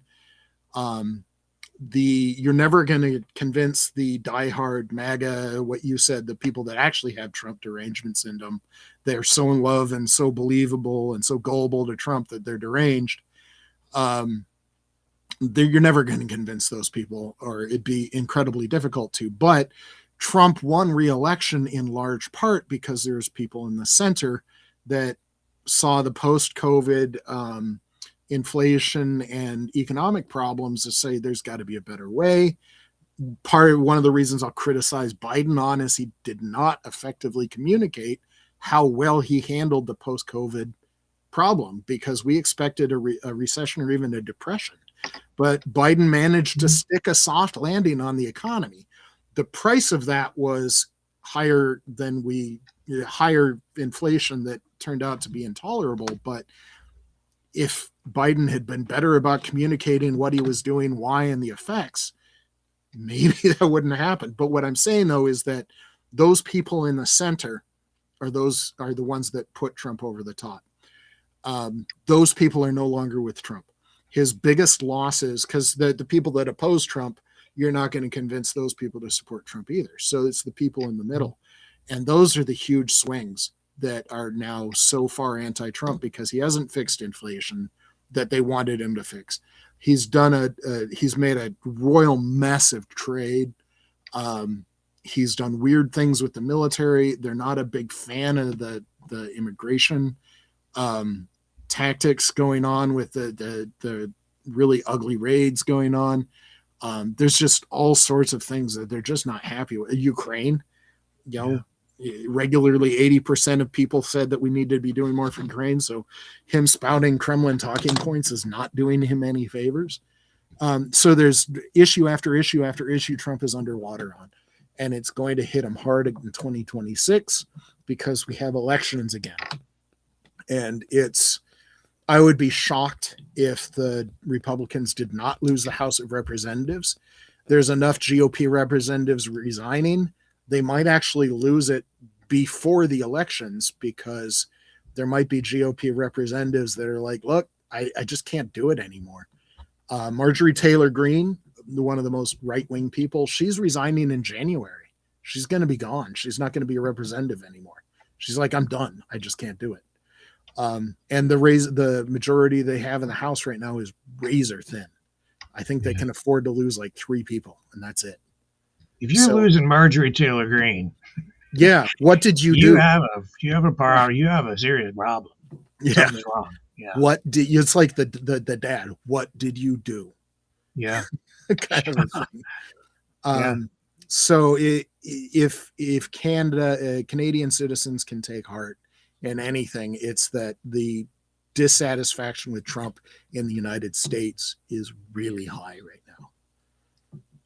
Well, if you guys invade, we'll Canada, put barbecue on. Yeah. If we roll into Quebec, maybe we'll bring some Jim Beam with us and you can drink Jim Beam with us. We're laughing, but there are very serious people who are talking about this very seriously, because I think there are some people, including even maybe Trump, who really want to do that. Or actually think who think the idea is even remotely sane. So this is part of where my sense of humor can become a problem, because I'll readily joke about these kinds of things, even though I'm like, well, if that happened in real life, I'd be like, some serious stuff just went sideways. And some serious stuff went sideways quite a while back. You're talking about weird. When I start to think back, I didn't blame Trump for the weirdness in his first administration. Started off sort of half normal, but even the campaign, and the election that got him into power, that was weird. There was blood in the streets. Like it just went off the rails. Then he comes in. Then the pandemic hits. He blames China. He blames everything on everybody else. He's the victim of everything. Everything went really weird in his first administration. We got lockdowns, all the bad shit. Then he loses the election. That all was really weird. I didn't lose. It was all fake. That went weird. Biden comes in. I have to say, I wasn't a Biden fan at all. But I have to acknowledge that when he was in power, things started to go back to normal. It took time, but we started to get back to normal. And I was like, things are finally getting back to normal. Then we got to the next election, and things started to go weird right away again. And there was weirdness all through it. But all the weirdness during the Biden administration really was coming from what I believe that, and I can point to evidence to say that Trump was running a shadow government. And it was basically the base of that was the Q movement, corporate citizenry, a group of mostly retired generals. And it's sort of like this shadow government that he was running out of Mar-a-Lago. And it was weirdness. Like, that's why a lot of people are convinced he's still the president. He's still the president because they think he's the president because he's running this weird shadow government. I've equated it to sort of the equivalent of how the conservatives in Canada, as the official opposition, run like a shadow cabinet, right? During question period, to then ask questions as like a shadow government, a government in waiting. But that's our system, not yours. And that's not really it's not really an equivalent, because it's almost treasonous to do that shit, because it wasn't like parliamentary system where you're there just to critique the government as a shadow cabinet. It's not. Some of that actually crossed the line into illegal because it is actually a crime to conduct foreign diplomacy if you're not in office. Yes, and you saw, the MAGA, some of the people in the MAGA circle heading over to Russia, a whole bunch of people. Yep. And they're like, Flynn no, we're not under Russian influence. And yet there's General Flynn sitting with Vladimir Putin having dinner. And how much did what did they pay him for his speaking engagement? I can't remember. Rudy Giuliani was part of that. Yeah. Mike Flynn was one of the big ones. There's various other people that were involved. So, sorry, but he can go Russia, hoax all he wants, but there are photographs. And after a while, the evidence just stacks up. And it's like, okay, man, it's just too freaking obvious what's going on here. Well, and there's a lot of projection going on too, where if Trump is accused of something, then he'll accuse other people of doing the same thing, right? But here's one of the things that's a wild card for 2026, and we started to see it at the end of 2025, where Trump was big on this, and Biden was getting hammered for it, and certainly the last year, maybe the last 2 years of Biden's presidency, justifiably so. Biden was getting hammered on just being old. He was an old man. He was. Yeah. And as much as you hate to say it, because we all get older, I'm in my very early 50s right now. There are things I can't do like I could do when I was 18. That's just the way it is. And Trump, one thing that people don't realize is that until Trump was elected, when Biden was elected in 2020 and took office in 2021, in January of 2021, Joe Biden was the oldest person to ever take office, to ever assume the office of the president of the United States. Biden was the oldest person in January of 2021. He's been beaten because in January of 2025, Trump became the oldest because Trump is 3 years and 5 months younger than Joe Biden. That means that every point in Trump's current presidency, he is 7 months older than Joe Biden was at the same point in Joe Biden's presidency. And more than that, because Biden, if you remember, he was always fit. He always had a more or less flat stomach. He looked physically fit. He was a regular bike rider. He exercised several times a week, even when he was in his early 80s in the presidency. After leaving office, he's been photographed bicycling. He's an 82, 83-year-old man on a bicycle. He's still a pretty physically fit dude. Trump doesn't exercise. He's fat. I don't know last time people looked at Trump from the side, but he's got a very kind tailor. His suits are fitted to cover his he's obese. His gut is huge. He's a fat dude. He claims to be 240? He's closer to 300, if not 310. He's a fat dude. He doesn't exercise. He has openly disdained exercise for the past 50 years. He eats like trash. He eats fast food, greasy, fatty, low vitamin stuff. He doesn't sleep. He's up at all hours of the night tweeting his brains out. And now you've got the things where he's got the bruised hands that they're trying to pretend are him shaking hands. But there's recently been speculation, for lack of a better word, because Trump went in for that MRI and he has a family history of dementia. His public speaking and the way he's been walking, there's sure signs of dementia. He hasn't been able to speak in coherent sentences, much less paragraphs. One of the treatments for dementia involves a drug that they insert through your hand, a vein in your hand. And once one hand starts wearing out, they have to go in through the other hand. And recently his other hand is starting to show that same sort of bruising. He's got the fat ankles. The MRI, give somebody an MRI and multiple cognitive function tests in the same year unless you suspect there's a problem. So one of the wild cards going into 2026 is will Trump's declining health make him, I think he's already unfit to be president, but that's even outside of the health. I think even as a younger man, he was morally and legally unfit to be president. But now that he's an old man, will he be physically and mentally incapable of performing his duties? And that was a real question for Joe Biden. And Trump is older than Joe Biden in relative terms, 4 years apart. So the wild card in 2026 is how much of this will start to become an acute, you can't ignore it anymore problem. I think it already is, but I think it'll become obvious even to his supporters. He's just not all there anymore. Not like he was 10 years ago, even. So we'll see. Like I said, he eats like crap. He doesn't sleep. He doesn't work out. His history of dementia in his family. He might not make it through 2026 the way things are going. Well, there sits JD Vance waiting in the wings. Yep. And I look at that guy and he can't wait.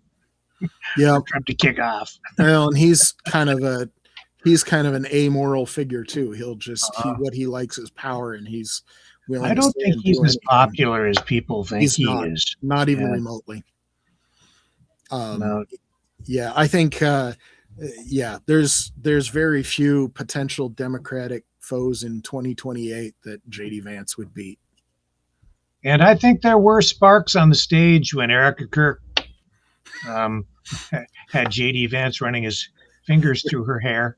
We won't necessarily touch on that one.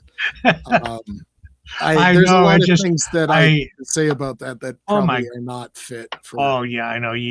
That one is that one is off limits. You're not allowed to talk about that. Yeah. But I see memes and AI videos all over the place on that one. So there's a firestorm that might like JD Vance in 2026.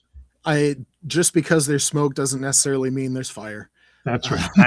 I really seriously doubt it. Sometimes smoke is just smoke, but but I mean, JD Vance has been riding on the white nationalist bandwagon for a couple of years now, and his wife is not white and she's not Christian. So there's been that really uncomfortable thing a few weeks back where his wife, Usha Vance, and she's kind of a piece of work herself. She was in the wings and he pointed to her and basically said, you need to convert to Christianity. She's, I believe, Hindu. I might be wrong about that, but she's not Christian. Well, that's, this religion, Gaza, Palestine, Israel.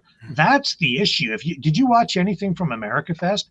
Because it was like, I was trying to avoid it, but yeah. Oh my God. I didn't watch the whole thing, but they're all fighting. Mm-hmm. Like, talk about cracks in the base. You have,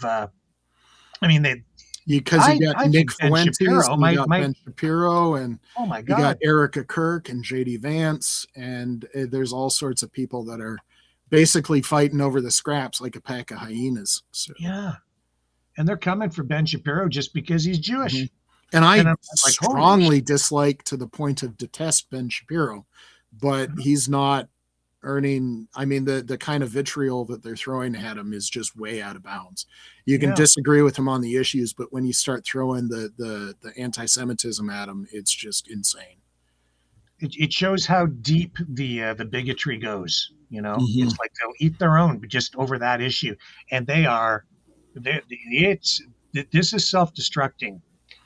I've said from the beginning that this whole thing, MAGA, this Trump administration, dysfunctional, and it's going to self-implode, and it's been happening. It's eroding, and now this is very serious. This is going to rip them apart.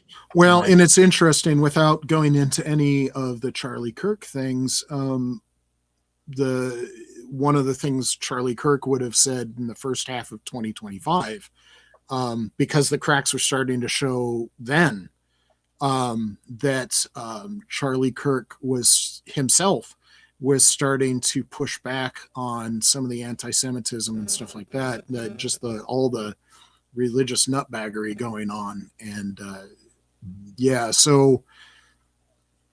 it's been a mess for a while, but it's been accelerating. Well, Mike, thank you so much for joining us here tonight. I know that you, unlike me, actually have a social life. So one of my kids just waved at me like it's time to party. We spent almost 6 years living in Germany, and I traveled a lot of places because I worked for European Command as well as Africa Command. So my military service brought me to 36 nations on 4 continents, if that's any measure of how much I traveled. But one of the wonderful things about this part of the season that we enjoyed in Germany is they've got their Christmas markets that are set up in these little hut vendors in the middle of the villages, the town squares. And you can buy Glühwein, or what they call Kinderpunsch, which is the non-alcoholic type of thing. And so I've got a recipe for Kinderpunsch, and I promised my kids I would make it. It's various fruit juices and hibiscus tea and cinnamon sticks and cloves and various, I might have said juices. It's like orange juice and apple juice and cherry juice. And then you heat it up, and it's just wonderful when it's cold outside. So I promised them that I would make some of that tonight. Well, make some memories with your family. That's the perfect way to spend New Year's Eve. So cool. Thank you very much, Mike. And we'll have you back real soon, and Happy New Year. You too. Okay. And folks, I'm going to leave you with, because probably the big thing that's going to haunt Trump in 2026, the Epstein files. So we'll leave you with this Maverick and the News Brothers tune. Oops. See you tomorrow, 7 p.m. Eastern, on the flip side.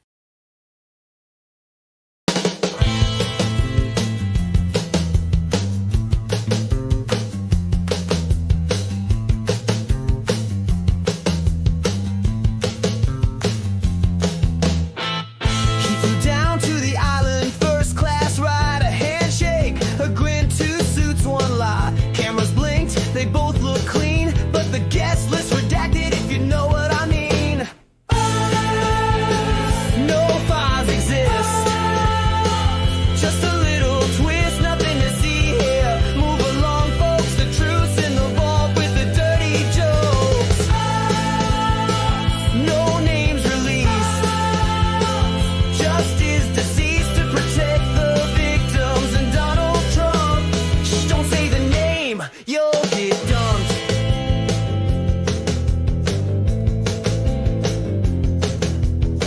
They dance with the girls too young to vote, a private jet and a suicide note. One's in a grave, the other still tweets. The truth took a dive 6,000 feet. The cameras broke, that's not a joke. The guards were napping, the logs were gone, and everyone smiled like nothing's wrong. Nobody talks, just shadow walks. National security took the stage while justice quietly disengaged.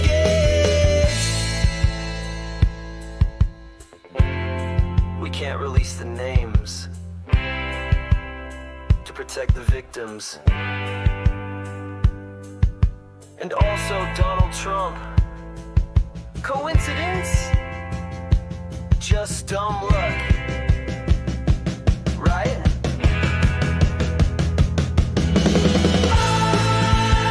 Another sealed file. That crocodile smile. We did our best, says the DOJ, while the truth just fades away. Another new spin. No one will win except the rich guys with gold ID cards and closets full of secrets behind steel bars.